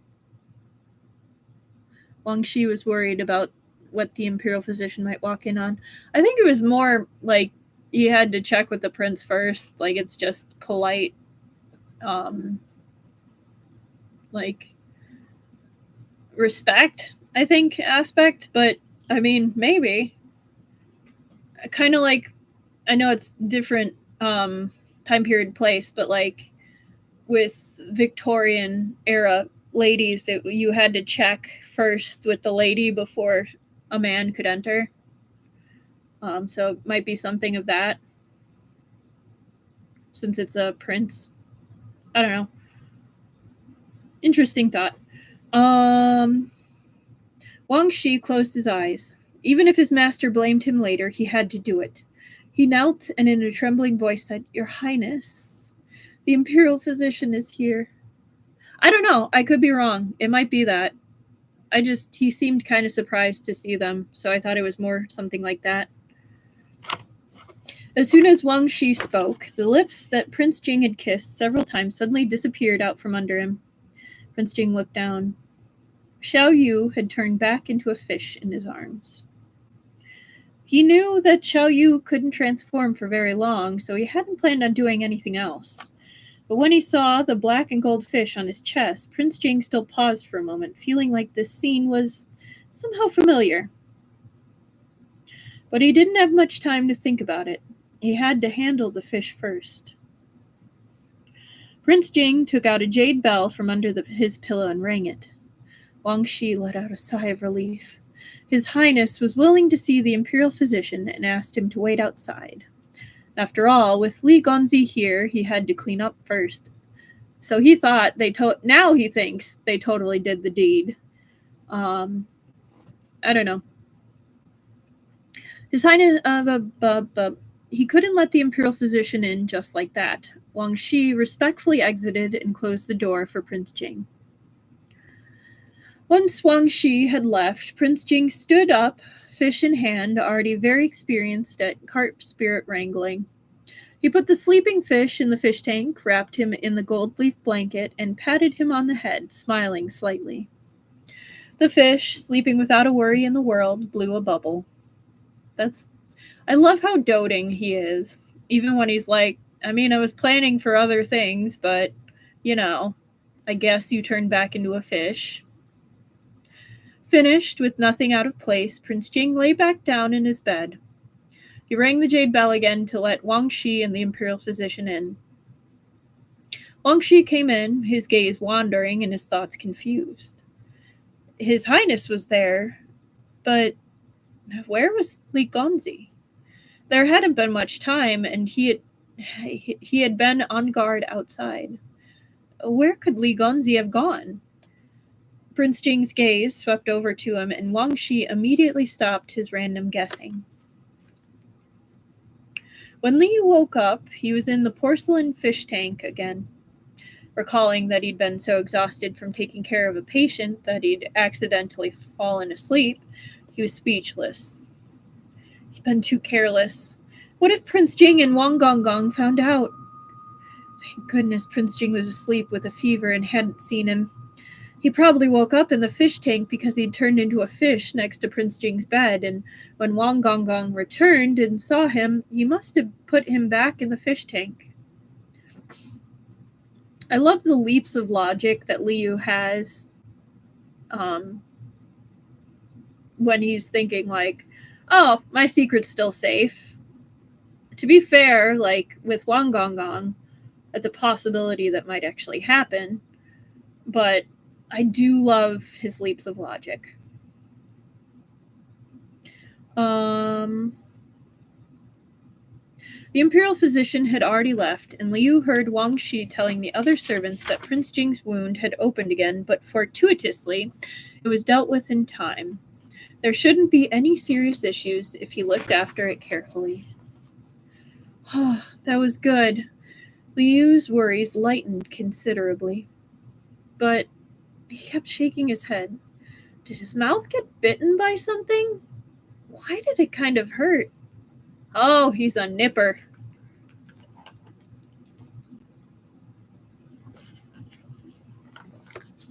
Okay. So I think we have 48, 49, 50. We have 3 more. Okay. Chapter 48. A fish follows his master. When Liu heard that the emperor had summoned Zen master Liao Kong to see the palace, he was perched on the edge of the porcelain fish tank, staring angrily at Prince Jing. He was definitely marking his territory. As soon as Prince Jing's injury improved, he started reading an old book on cultivation again, right in front of his fish. Liu didn't know what was wrong with him. How could the dignified male protagonist of a palace novel be interested in cultivation? And he was so focused when reading. Liu felt waves of danger crashing in his heart, afraid that Prince Jing would try to cultivate immortality when he wasn't watching. Come what may, he'd deal with it. It wasn't the first time he interfered with Prince Jing's interest in cultivation. At first, he wanted to get Prince Jing's book wet as usual. He'd gotten many of them wet before, and Prince Jing had never blamed him, so he'd become fearless. But now, looking at the gauze on Prince Jing's hand, he hesitated. What if he got water on Prince Jing's wound when he jumped onto it? The imperial physician had reminded them countless times that the injury could not touch water. He didn't want his tyrant master to get worse and come down with another fever. That would make him exhausted all over again. Just admit you care. Maybe he could turn into a human and hide the book instead. Or tattle to Wang Shi. Wang Shi wouldn't want his master to cultivate, right? Liu was just thinking of how to ruin Prince Jing's grand plan for cultivation when head eunuch Luo came to Jingtai Hall to convey a message from the emperor. Zen master Liao Kong was here, and the emperor hoped Prince Jing would meet with him.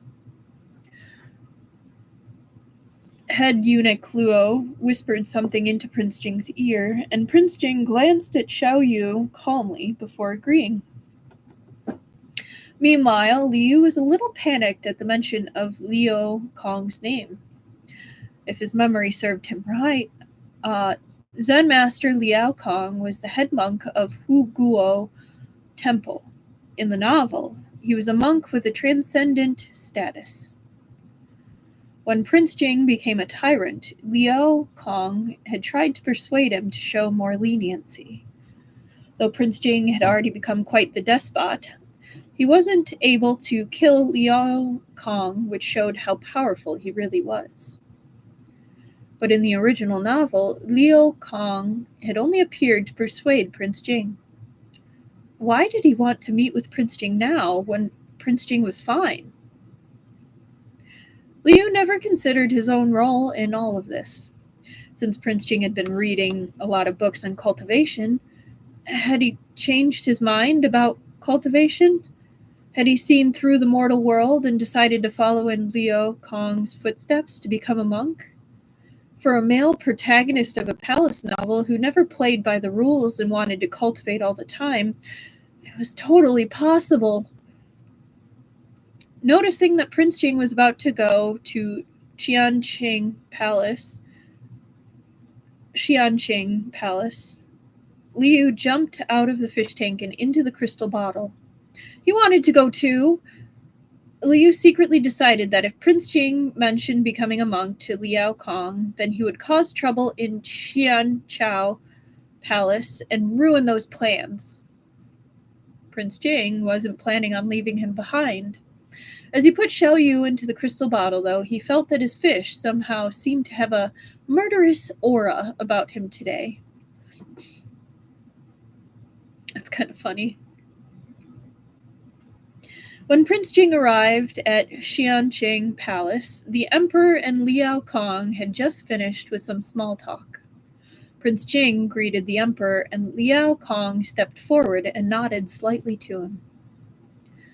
The crystal bottle was in Prince Jing's sleeve, so Liu peeked out. Liao Kong was at least 70, his beard and hair completely white, but he was still energetic and healthy, very different from the 6 princes' fake monks. It was immediately clear that this was an advanced and eminent monk. He has the funniest temper tantrums. He really does. Like, he gets indignant about some of the little things, and usually the assumptions that turn out wrong about Prince Jing. And it's very funny. I agree, Truffle.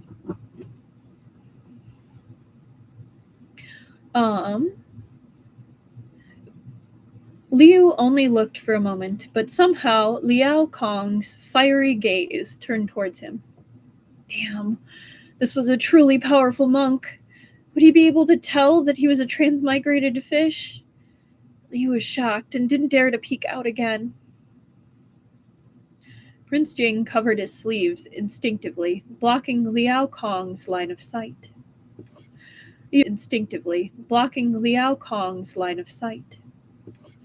Your Highness, Prince Jing, Liao Kong said, smiling. Long time no see.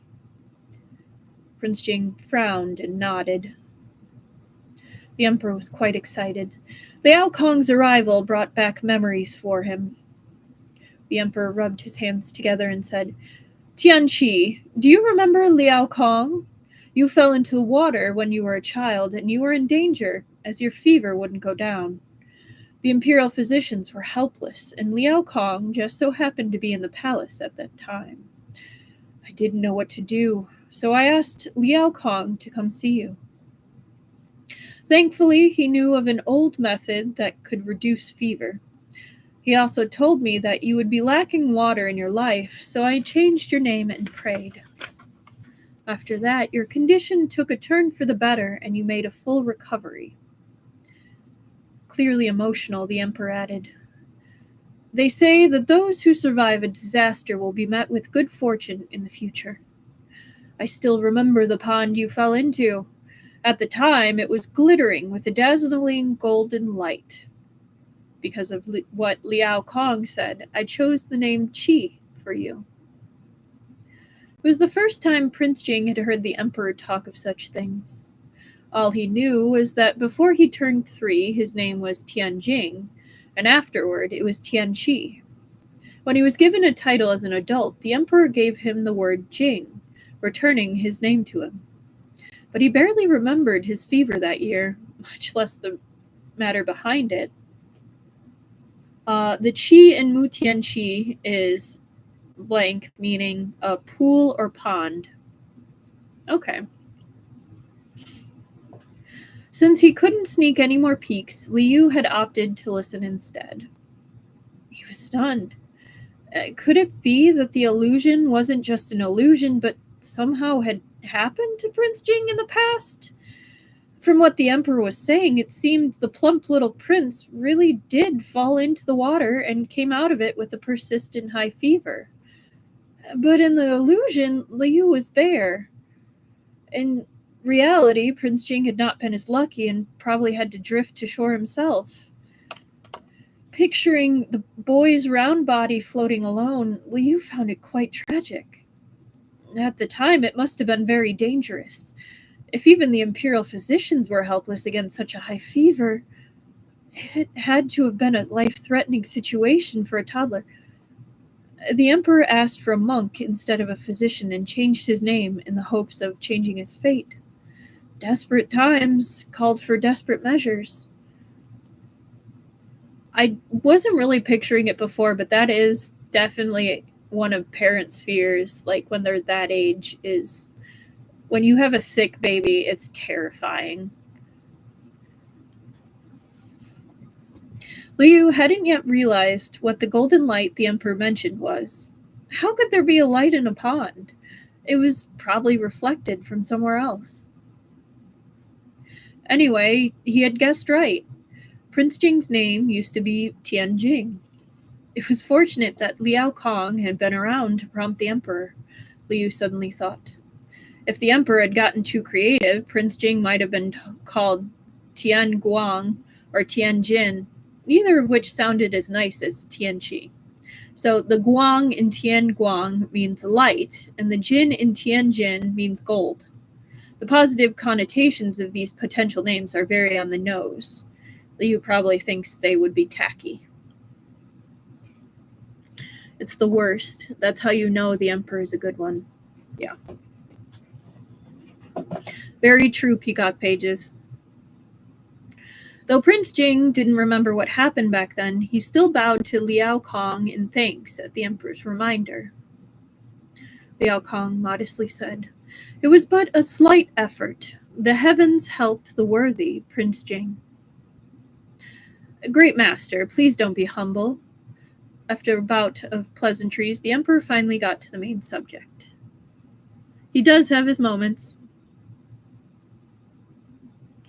"I must trouble you to take another look today.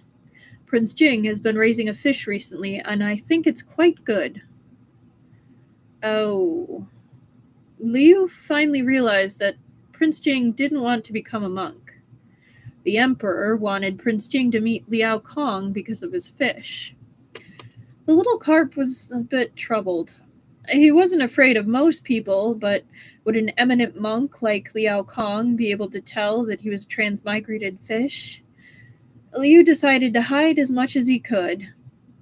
He would try to look like a normal carp for eating and not cause trouble in front of Liao Kong.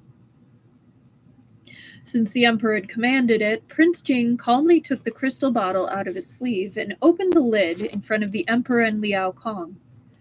As soon as Liao Kong saw the black and gold fish in the crystal bottle, he became contemplative. Under his gaze, the little carp was very obedient and barely swam. Prince Jing, afraid that the little carp was nervous in front of a stranger, lightly touched his fish's back with his uninjured left hand. Liu pretended he didn't feel it and wasn't cooperative at all. He coldly blew a bubble. Prince Jing really wasn't sure what to make of this. Liao Kong witnessed every interaction between Prince Jing and his fish.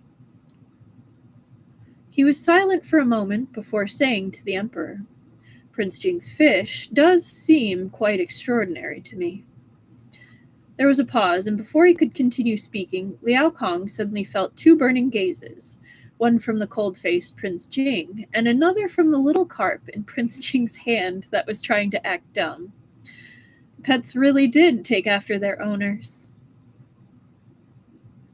Liao Kong smiled privately and said, "I've never encountered such a thing in my life.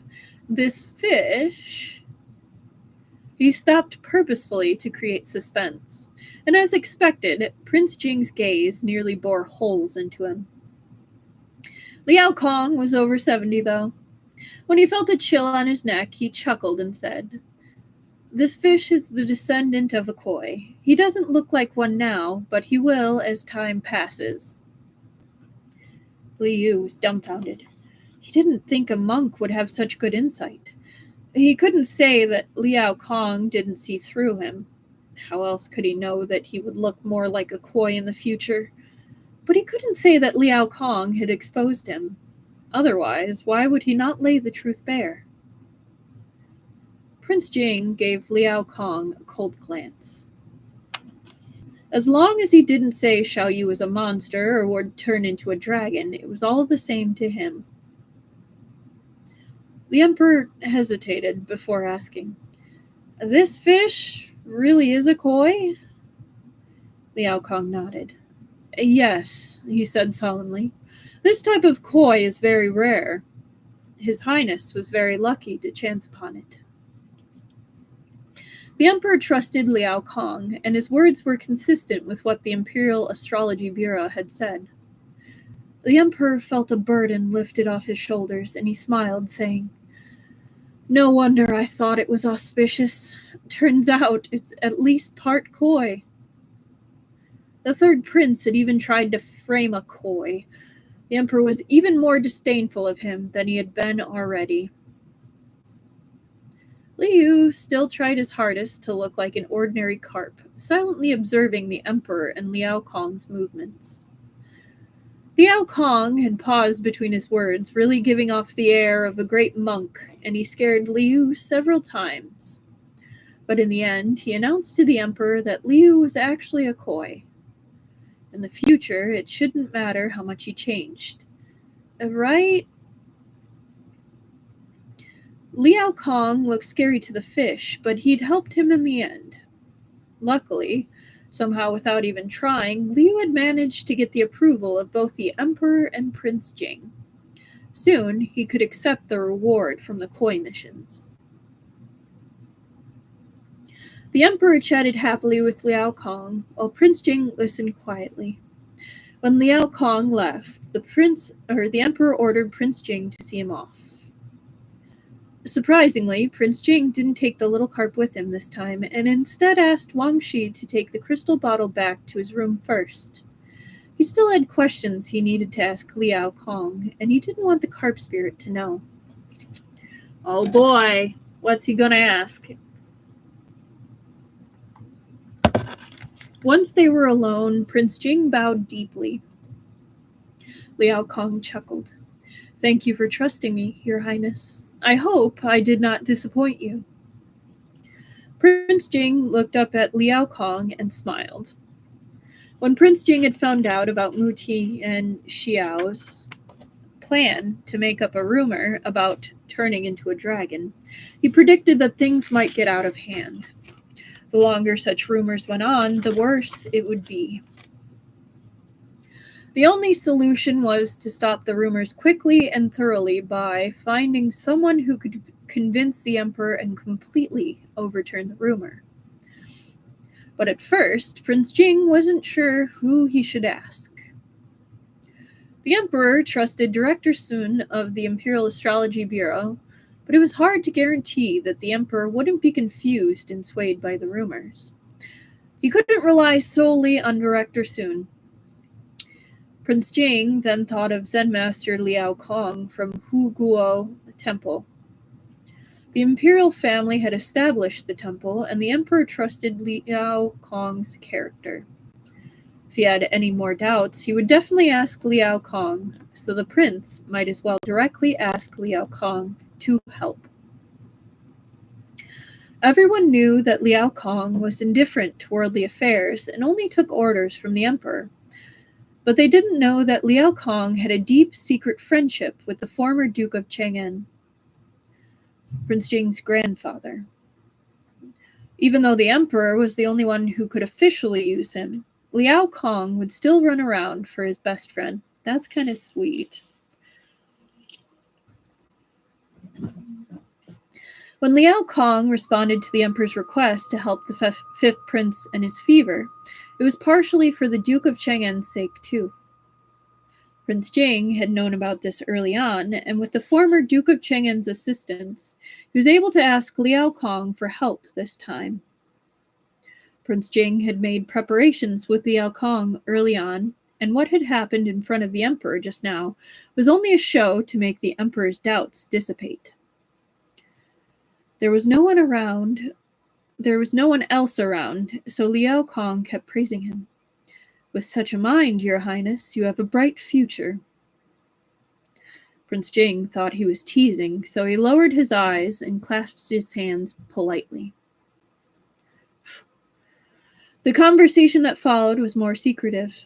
Prince Jing took out paper and a brush from his sleeve that he had prepared beforehand and handed it to Liao Kong. The monk picked up the brush and wrote, "Your Highness, are you not afraid something will happen if you take him around with you?" Liao Kong didn't say who him was, but they both knew. Prince Jing wrote without thinking, "He wouldn't harm me." Liao Kong nodded. He could tell that Prince Jing's carp wasn't an ordinary carp, but he sensed that it was not evil or malicious. If he had, he wouldn't have agreed to do this for Prince Jing to cover up for the fish. Your Highness, your heart is as clear and bright as a mirror, he said. Is there anything else you need me to clarify? Prince Jing wrote, Great Master, do you know why he came? Liao Kong took a long, thoughtful look at Prince Jing. I may not be able to help with much else, but I do know a little about this. The day you fell into the water many years ago, I happened to be in the palace and had seen a black and gold fish swimming by in the pond you fell into. What? Prince Jing's gaze swam with emotion and his hands couldn't stop trembling. He wrote something in a hurry, then crossed it out. When he was finally able to calm down, he wrote, What did the fish look like? Liao Kong said, The same as your fish right now. It was completely black, except for golden scales on its belly and tail. Only it was slightly bigger. Prince Jing was silent. The size of the fish wasn't an issue. He'd seen Xiao Yu grow larger not long ago. The fish Liao Kong saw must have been Xiao Yu. Had Xiao Yu come to see him when he was younger? Liao Kong went on. The pond you fell into was extremely deep. It would have been impossible for a toddler to swim out on his own. Do you understand what I mean, Your Highness? Let me put it this way. Liao Kong smiled. I don't know what he is, but he must have come for you. Come for me? Prince Jing was deeply moved. He suddenly remembered the familiar scene of Xiao Yu lying on his chest when he turned back into a fish, as well as the first time they'd met when he picked up the fish on the brink of death that the cat had thrown away. What was he thinking back then? Why did he stop for a fish? Because he had heard something hitting the floor, and it was the sound of a fishtail slapping the ground. He didn't know how he knew, but it seemed to have been etched in his memory.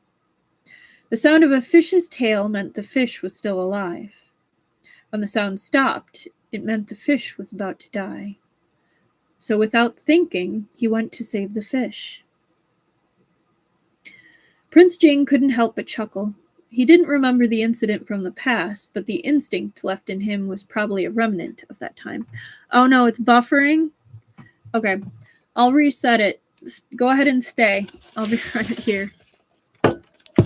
That's the end of this chapter, by the way.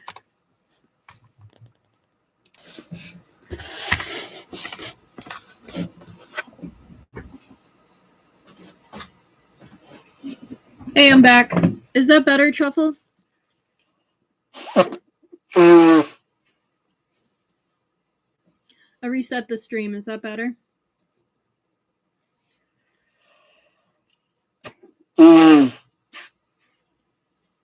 Okay. Sorry about that. There's supposed to be thunderstorms in my area right now, so it's probably messing with the lines.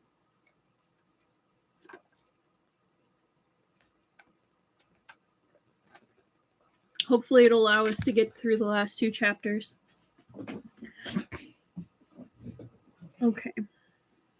Okay.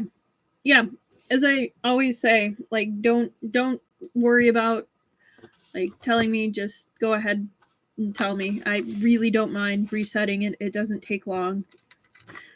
I want a better experience for everybody. Oh, all right, Truffle. Have a good rest of your night. Sweet dreams. It'll be up later, and the usual Tuesday, Thursday. So, I already posted the new fanfic rec stories, so those are up too. So, good night.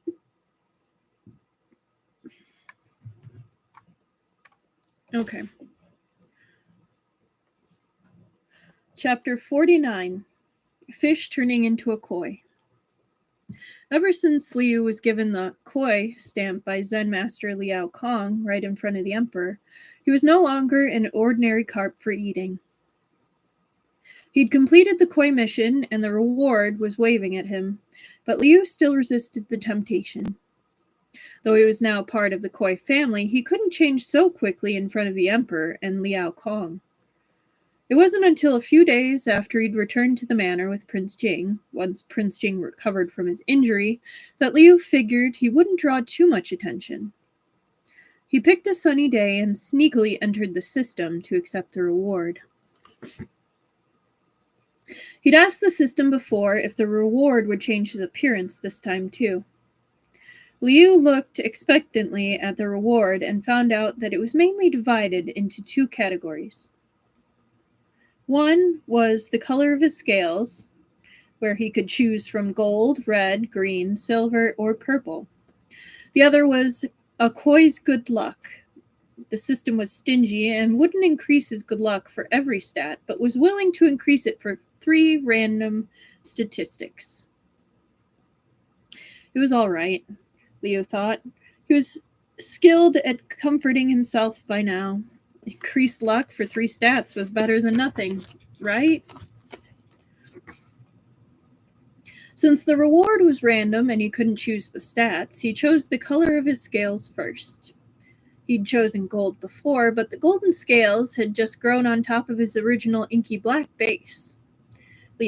Liu assumed that it would be like that this time too, so he thought about what color to choose for a long time. In the end, he chose silver, wanting to look like a cool Koi. After he'd made his selection, his body didn't change while he was still in the system. Liu assumed that it would only take effect after he left the system, just like last time. He wasn't really in a hurry, so he went to check the increase in luck. Since he'd accepted the reward, the stats had gone up, and the fish scamming system had listed the stats that were chosen. Number 1, slapping villains in the face, luck plus 10. Number 2, well-fed and well-clothed, luck plus 10. And number 3, one shot and done, luck plus 20. What? He could understand the first 2 stats fine, but something weird seemed to have been mixed in, and had been increased a lot for some reason. Excuse me, what does one shot and done mean? It's a skill needed for special missions, said the system mysteriously. The higher the stat, the easier it is to complete the mission. Why does it sound a little off? Although, I guess since it helps with finishing quests, I'll accept it. I'll find out what it is when I use it. I'm sure you will. Liu accepted the reward and exited the system. He immediately looked at his tail in excitement, trying to see if he had grown silver scales yet. With just one glance, he was shocked. His fish tail, which used to be black and with a streak of gold, had turned silver with a streak of gold. What had happened to the cool mix of colors he was expecting? Liu gulped. Was the color change this time not to add scales to his already existing colors, but to completely change his main color? He immediately jumped out of the fish tank, used his tail as a skateboard, and rode to the bronze mirror in Prince Jing's room. Would that technically be a yeet? I'm not sure. I feel like that's like half a yeet, and we had one other yeet. Half a yeet where he skated, so I'm going to give it 1 yeet for those. 1 yeet. We're up to 3.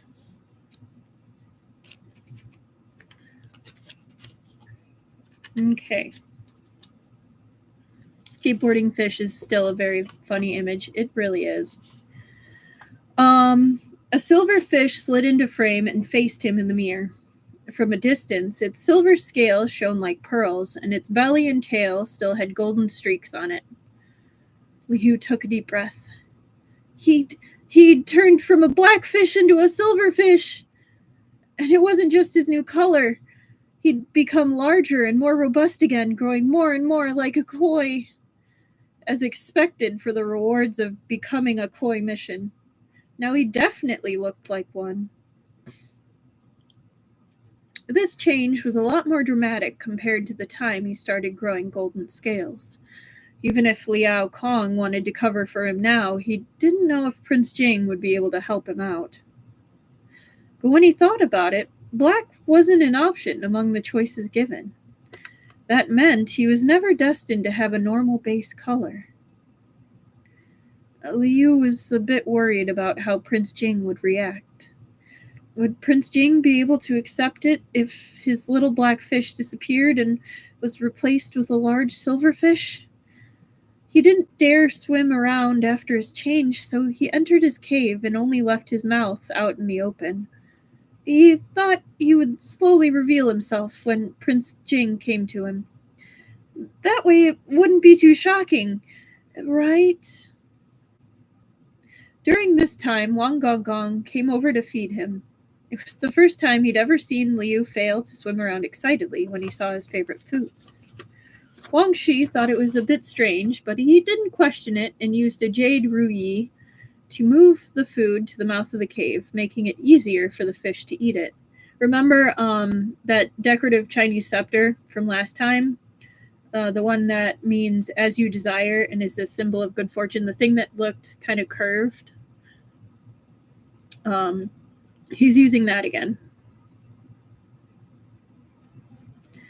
Liu was hungry, so he appreciated this. Yeah, he's using that.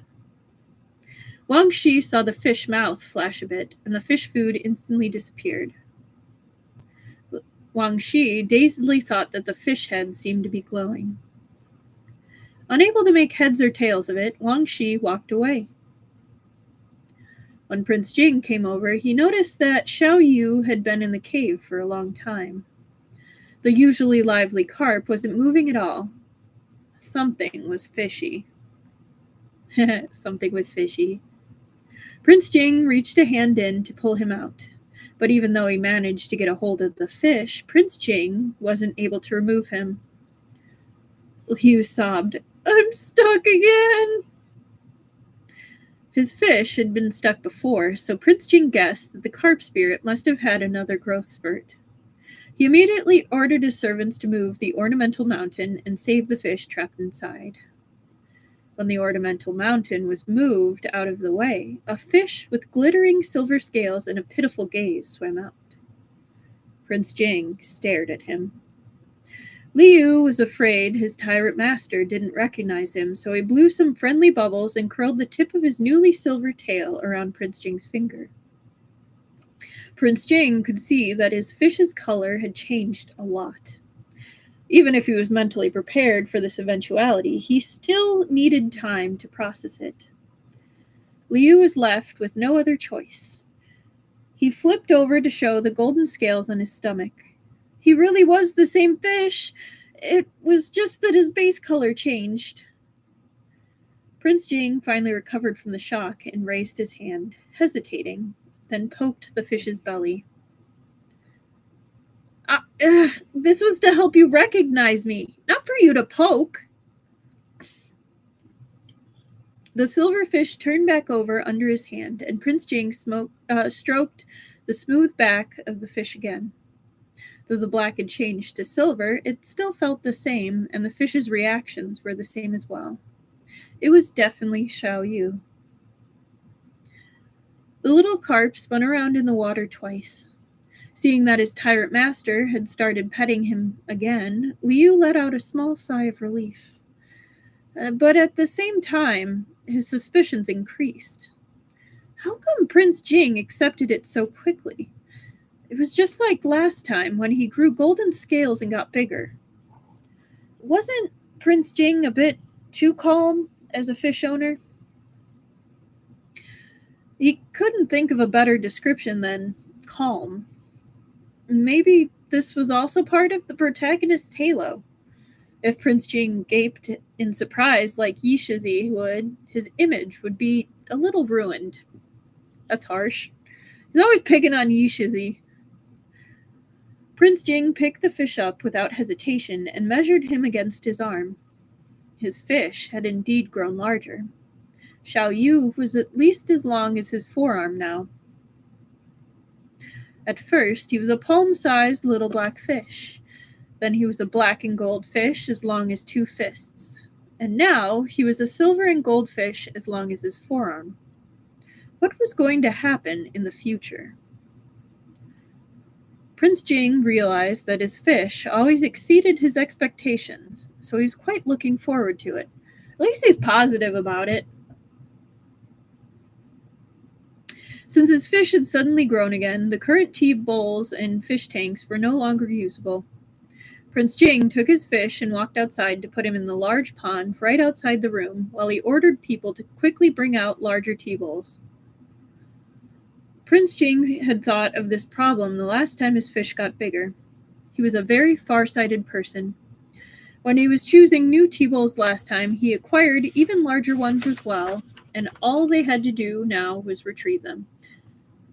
Liu soon received a red lotus tea bowl that fit his new body. Okay, so he does just have a random, like maybe one whole building that's randomly there just for tea bowls. This has kind of confirmed it. Okay. At the same time, Prince Jing warned everyone in the manor, including Wang Shi, that Xiao Yu was going to keep changing. Now that Xiao Yu is confirmed to be a Koi with Liao Kong's guarantee, as well as the Emperor's orders. No matter how much he changed in the future, it would just seem like his natural Koi transformation. Tea bowls and tanks. That's true. I forgot the tanks. One good thing that came out of this change was being able to confirm what Liao Kong said. Prince Jing weighed the pros and cons, and 3 days after his fish changed to a silver koi, he finally wrote to the Emperor about it, slightly editing the sequence of events. He obviously couldn't say that Xiao Yu had immediately completely changed color, so he maintained the excuse that Xiao Yu was still growing new scales. It was more believable, anyway. While Prince Jing was working hard to cover up for his fish, Xiao Yu didn't have very many worries after Prince Jing readily accepted him. His tyrant master always protected him well, and he had an inexplicable confidence in him. Aw, that's sweet. With the Koi mission completed, he had to start focusing on the revitalizing the family mission. But this main quest was still stuck on the first step, the indulge quest. To do that, he suspected that he needed some wine. Uh-oh. Wine and Danmei books always end somewhere special.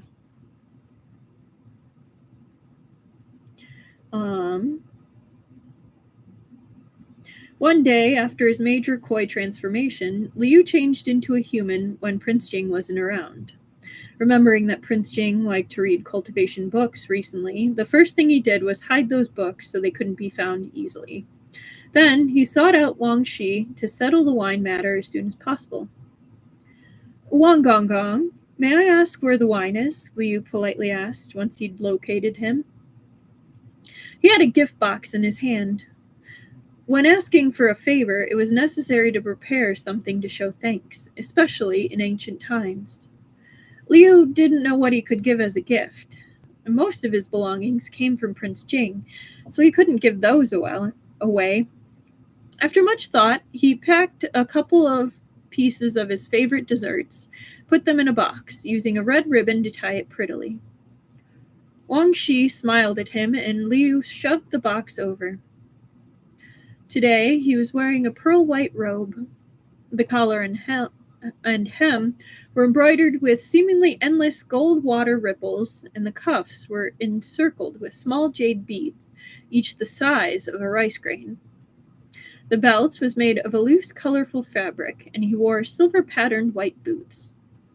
Prince Jing would occasionally give him old clothes, and this outfit in particular was very similar to his current fish body. Shortly after he received it, it'd become his new favorite, and he wore it everywhere to show it off. I'm sure it does remind you of your fish body, because I'm sure it's based off of your fish body. Dear, sweet, innocent, naive Liu. Li Gonzi obviously didn't know much about the clothes he was wearing, but Wang Shi knew all about it. He'd ordered these clothes overnight from the best tailor in the imperial city according to Prince Jing's wishes, and gave them to Prince Jing after they were cleaned. For some asinine reason, His Highness would always call these new clothes old clothes and give them to Li Gonzi, and Li Gonzi didn't even notice. But every time Li Gonzi put on a new set of clothes, His Highness would hide and watch for a long time. It really is adorable, Annika. Wife privileges, and apparently husband privileges to then spy on his happy wife wearing the new clothes, old clothes. Wang Shi could tell that His Highness cared a lot about Li Gonzi, even though the way he showed it was strange. I love that Wang Shi is kind of calling out Prince Jing a little bit here. He was like, I can tell that you like him, even if you're going about things in a weird way right now. Even Wang Shi couldn't help but want to smile when he looked at the young man in white. Li Gonzi rarely came out of the room and didn't interact with others much, but he was always polite and didn't put on airs. Wang Gonggong waved the gift in his hands. It wasn't strange that His Highness would like such an endearing boy. Aw, he's getting his approval, which is important from Wang Shi. Why are you asking me about wine? Wang Shi asked, smiling. Do you want to drink some? Liu nodded. His real goal was to finish the mission, and drinking wine was just a way to get there, but it wasn't wrong to say that he wanted to drink. His Highness has ordered that we are to get you anything you want. Please come with me, Gonzi. Wang Shi held the gift box and brought Liu to the wine cellar. Wang Shi is like Prince Jing's pseudo-mom. Kind of, yeah. Yeah, he does have that vibe a little bit. Liu's eyes widened as he stared at the rows of wine jars in Prince Jing's manor. That many? Wang Shi smiled. There's wine from other manors and from the palace. What kind do you want? Do you know its name? Liu blinked. He wanted one that would allow him to complete his mission immediately. Struggling, he said, I don't know. Apart from green plum wine, are there any other kinds that aren't too easy to get drunk off of? There is. There's one called Amber Light, made from grapes. Even women and children can drink it safely. What about fish? Wang Shi patiently introduced it to Liu and chose a small jar of Amber Light for him. Liu left excitedly, carrying the wine jar. Wang Shi was loyal to Prince Jing and immediately reported it to him. Xiao Yu wanted some wine. Unsurprisingly, Prince Jing was worried. To his knowledge, the corpse spirit's alcohol tolerance was quite low. To prevent his fish from transforming randomly when he was drunk, Prince Jing decided to stay with him. Wang Shi volunteered to lead Prince Jing to find Li Gonzi. After taking a few steps, Prince Jing noticed the gift box in Wang Shi's hand. His expression said he clearly wanted to know what it was. 10 minutes later, Prince Jing expressionlessly put away the homemade gift box from Xiao Yu.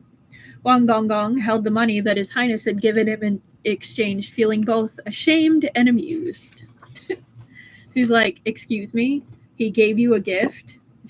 You're wrong. He gave me a gift.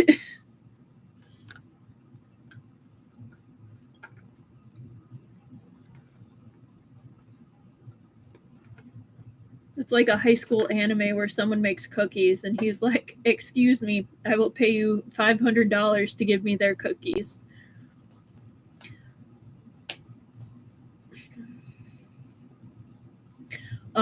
Chapter 50. Fishy smashed cucumber. Right? It is so true. I love it. And it's literally the snacks that he gets anyway, which makes it even funnier. Fishy smashed cucumber. Liu got the wine he wanted. The fish scamming system's mission usually just had scary titles, and he could complete them on his own with no problems. So clearly, they weren't actually too hard. Indulging could mean indulging in a drink. He didn't have to overthink it. He suspected that he only needed Prince Jing to drink a sip. Considering his tyrant master's injury had just closed up, and one shouldn't drink too much when injured. Liu had no plans to get him drunk. He opened the wine jar that Wang Shi had given him, took out just half a cup of the fragrant wine, and poured it into another clean jade container. He then added several cups of cold tea, and after he mixed them together, the scent of wine was nearly imperceptible.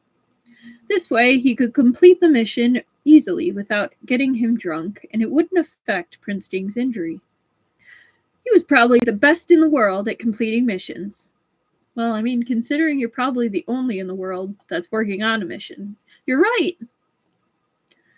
Semantics. Liu happily put away the mixed wine, but an important question arose after his preparations. How was he going to get Prince Jing to drink this diluted wine? Prince Jing was a prince. Usually a servant would test all his food with a silver needle and taste some in front of him. If the wine Liu had tampered with was tested first, it would be discovered that Prince Jing could drink it. A servant would definitely not serve such wine to his master. So he had to take charge of pouring the wine in front of Prince Jing and tasting it himself. Prince Jing seemed to trust him a lot. He even ate the snacks Liu gave him when he was injured. Liu thought it should work, but that meant he had to use his human form to complete the quest. Well, he supposed it was fine either way. The system had never specified whether he had to use his fish form or his human form. He couldn't drink wine as a fish, even if it was diluted wine, so it was easiest to use his human body. He had to invite Prince Jing over first. In order to drink wine, the excuse he would use was to invite him to dinner? That was the only excuse Liu could think of at the moment. He had lived in Prince Jing's manor for a while now, and whether he was a fish or a human, Prince Jing had always taken good care of him. That's so sweet. It was reasonable for him to want to repay Prince Jing with dinner. In the end, after an internal debate, it seemed that the key was to invite Prince Jing to dinner. Liu suddenly remembered that the fish scamming system had added lucky points to his well-fed and well-clothed stat.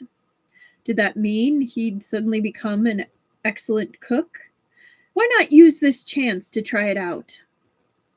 Liu rubbed his hands, feeling like the god of cooking had possessed him. What is this, Food Wars? He decided that he still had enough time left in his human form, and that he didn't need to cook anything too complicated the first time. He decided a simple home-cooked meal would be fine.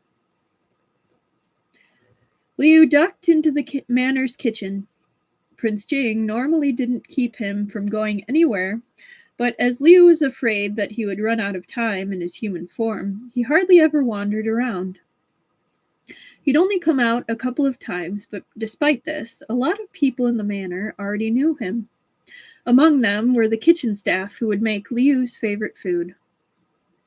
When the kitchen servants saw him, they were surprised but welcoming. Everyone knew how much His Highness valued Li Gonzi, after all. Liu had no intention of troubling them at first, and asked them to continue with their work after saying hello. Auntie Xue, who had helped him before, was in the kitchen as well. Liu asked her for help, afraid that he wasn't familiar with the rules here.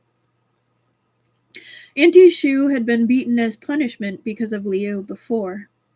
At the time, Prince Jing hadn't gotten to know Liu and still thought he was a fish thief.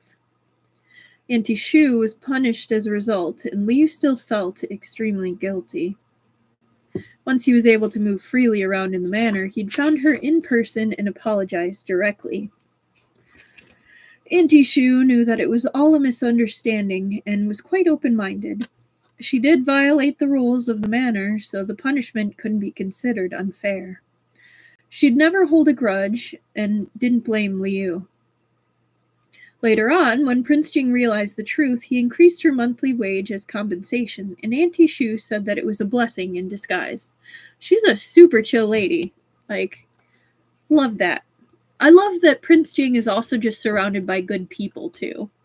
Like, not just Wang Shi, but also, like, his kitchen staff, and it seems like his guards, because they're looking for Liu and all that, and it just seems like he's got good people around him, and I'm glad. Liu mentioned that he wanted to personally make a dish for Prince Jing. Auntie Xue stopped the work she was doing, and Liu decided on an easy cucumber and egg dish. Cucumbers and eggs were both available in the kitchen, and it was hard to mess it up. Auntie Xue helped him wash the cucumbers, beat the eggs, and told him where different condiments were kept. It was said that a noble man stayed far from the kitchen. For a man as noble as Li Gonzi to want to cook, he must be confident in his skills. Auntie Xue felt like she would be able to witness something novel today. And she did witness something novel, but not because of any great talent. It was because Li Gonzi really, really wasn't cut out for cooking. In all the years Auntie Xue had been working in the kitchen, she'd never seen a newbie like him. It was just stir-frying eggs and cucumber together. How hard could it be? But Liu ended up somehow wrecking chaos on the entire kitchen. Liu thought he was a cooking god before he stepped into the kitchen, but instead he was scrambling for his life the moment the oil began to sizzle in the wok. He was frustrated and disappointed. He knew that the system liked to scam fish, so why couldn't he remember that? What coy's good luck? He didn't feel it at all. The spatula felt strange in his hand anyway he held it, and after he'd once again burned the eggs Auntie Xue had already beaten for him, there were no more eggs in the kitchen. There wasn't any time for someone to get more either. Liu finally learned a painful lesson, that some skills could not come from nothing with just luck. That's fair. I mean, it's true. Cooking, a lot of it's reading directions or doing steps, but timings for cooking, so you don't burn things, especially if you're working with oil. He joins all the other bottoms who can't cook. That's true. I wasn't thinking about that. Yeah. That's so true, Annika. All right. But he had already decided he was going to cook for Prince Jing, and he still had to complete his quest. Liu thought about it helplessly. Since there was no more eggs, why didn't he just go for something easier? Instead of cucumber and egg, why not just smash a couple cucumbers and make cucumber salad? You should know how to do that at least. Liu pressed the back of the knife against the juicy cucumber and whacked it fearlessly. There were no big problems this time, but the cucumber shapes that resulted were extremely inconsistent. Liu, acting entirely on instinct, haphazardly dumped a few tablespoons of soy sauce and vinegar over it, making Auntie Xue very nervous. The chefs of the palace had standards for not only the taste of the dish, but its appearance as well, in the hopes of impressing their masters. It would probably be very difficult for His Highness to enjoy Liu's cucumbers. To enjoy his cucumbers, huh? He's been trying to eat his tofu, so I think he'll be just fine with his cucumbers. Gonzi, why don't you make soup? How about fish soup? Auntie Xue carefully suggested, watching Liu's expression. She really wanted to help him. It was clear that Li Gonzi wasn't good at cooking, so making fish soup would be better. She could handle preparing the fish, and Li Gonzi only had to put it in the pot to cook it. His Highness had also not had fish soup for a long time, so even if it didn't taste good, it wouldn't be a huge deal. Auntie Xue had good intentions. Already stressed out, Liu was shocked by the words fish soup. Sob. It wasn't a bad idea, but he was a fish. How could he make other fish into soup? That's fair. I mean, Anja made mushrooms into soup and he was a mushroom, so I mean, like, it's been done. Liu politely declined. He was determined to finish the dish he'd said he would finish, even if he had to do it on his knees. Phrasing. He didn't have much time left in human form, and he still needed to complete his mission. Liu took the plate of small cucumbers he'd ended up with and went to offer his treasure to Prince Jing. Auntie Xue was left to clean up his mess in the kitchen. The parts of the kitchen that Li Gonzi had used looked like the aftermath of a plague of locusts, and Auntie Xue wasn't sure what to say. Poor lady. Meanwhile, Prince Jing had heard from Wang Shi early on and rushed over to find Xiao Yu. But he wasn't there. The jar of wine that Wang Shi had given Xiao Yu was hidden away, as if he had no intentions of drinking it with Prince Jing. What on earth was going on? The carp spirit had tucked the wine jar under the bed, with a large, obvious bowl covering it, as if to hide it. The fish was away, so Prince Jing secretly took it out to check, and found that the wine was practically untouched. Next to the wine jar was another bottle of extremely diluted wine. Prince Jing couldn't work out what the fish wanted to do. He had put the wine jar and wine bottle back in the original spots, so the fish wouldn't notice. It was surprising that Liu wasn't in the room. Prince Jing let him roam around as he pleased in the manor, but when he left the room, he would have someone keep an eye on him in case of an emergency. Soon, a guard reported that Li Gonzi was in the kitchen, saying he was going to cook for Prince Jing. Prince Jing was pleased. Even if the wine wasn't for him, Xiao Yu still cared about him. Aw. He was afraid that Xiao Yu would encounter some sort of danger in the kitchen, such as turning back into a fish. So Prince Jing rushed there to keep an eye on him. While Liu was sweating buckets trying to conquer the pots and pans, Prince Jing was right outside the door. The servants all knelt on the floor, keeping him company as he quietly watched the young man bustling around inside. His fish was working so hard here just for him.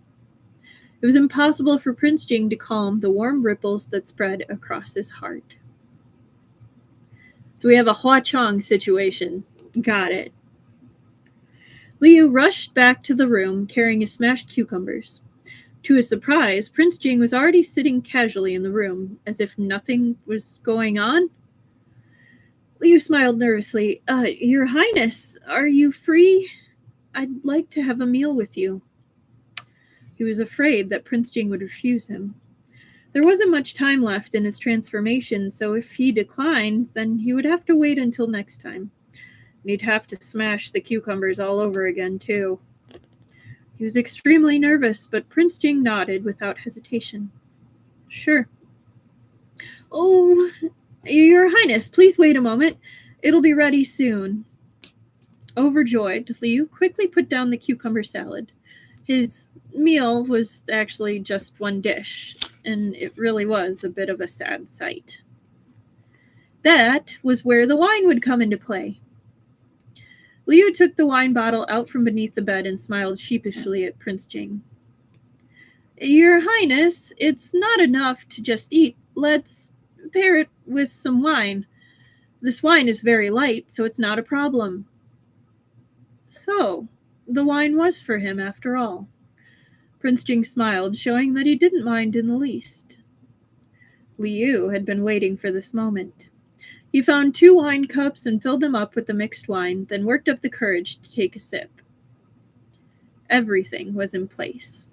As expected, Prince Jing would drink the wine first, then eat the dish, and his indulge mission would be completed. Liu's burning gaze followed Prince Jing's slender fingers as he held the wine cup. A moment later, he put the cup down and picked up a soft cucumber with his silver chopsticks. Yeah, he could eat the cucumber first, too. Liu sat there and waited for Prince Jing to take a bite of the cucumber, and then kept waiting for a response. How is it? What do you think, Your Highness? Liu nervously prompted. Apart from completing his mission, he also wanted to know if the cucumbers he smashed were tasty or not. Prince Jing's expression didn't change. He swallowed the alarmingly seasoned cucumber and picked up another piece. Liu excitedly thought, was the system not scamming him? Was he actually a charmed koi in the world of chefs? Prince Jing finished Xiao Yu's salad, lifted the wine cup, and took a sip of the diluted wine. Liu waited nervously for the system notifications, but time passed, and even when Prince Jing was almost finished with the cup of wine, the mission had still not yet been updated. Liu's clever plan seemed to have somehow failed. Why didn't it work? He pouted in frustration. If this didn't work, then how was he going to complete the mission? Liu was dejected for a bit, but soon realized that Prince Jing, who was sitting across from him and drinking wine, had been silent for a while. When he looked up, Prince Jing had his hand on his forehead and his eyes closed. What? No way. Was the tyrant drunk on just the diluted wine? Wasn't this the man who drank several cups of green plum wine in a row? But he heard that alcohol tolerance was unreliable and possibly dependent on mood and the body. Perhaps Prince Jing actually couldn't hold his liquor that well. If he fell asleep while drunk like this, he would catch a cold. Liu was quite responsible when it came to taking care of Prince Jing. He took the initiative to put Prince Jing's arm on his shoulder and lift him upward. He meant to help him to the bed, but Prince Jing was much taller than him, and it was difficult to support him with just his shoulder. Liu finally put him down and put a quilt over him, getting ready to leave, when suddenly his sleeves pulled and held him back. And maybe his sleeves had been accidentally caught under Prince Jing when he put him down, or maybe he tripped a little. Either way, he was yanked back somehow. Liu fell onto Prince Jing. He blinked, somewhat confused at what was happening. Then he saw the person underneath him open his eyes. And that is where we are ending for today. So scandalous. I wonder what will happen next. Will he complete the indulge quest at this time, or will it be some more shenanigans before it's completed? Tune in Thursday to find out. I actually don't remember, so yeah, tune in Thursday to find out. So exciting! I agree, Esper Lady.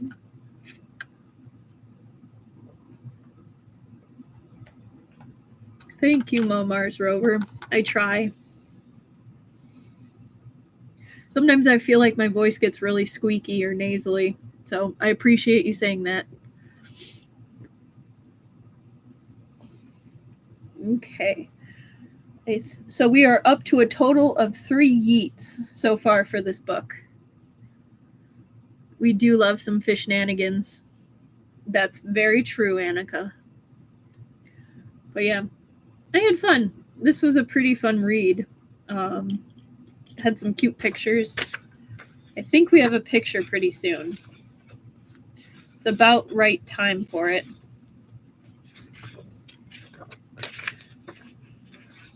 Oh, of course. Thank you all for coming and listening and chatting. I really enjoy it. Makes it a lot more fun when other people are also kind of chiming in about the book or responding. Makes it fun.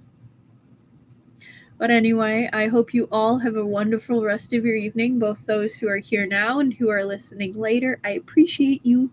I appreciate you being here. I will keep going, keep reading on Thursday at 8 CST, and I hope to see you there. Good night.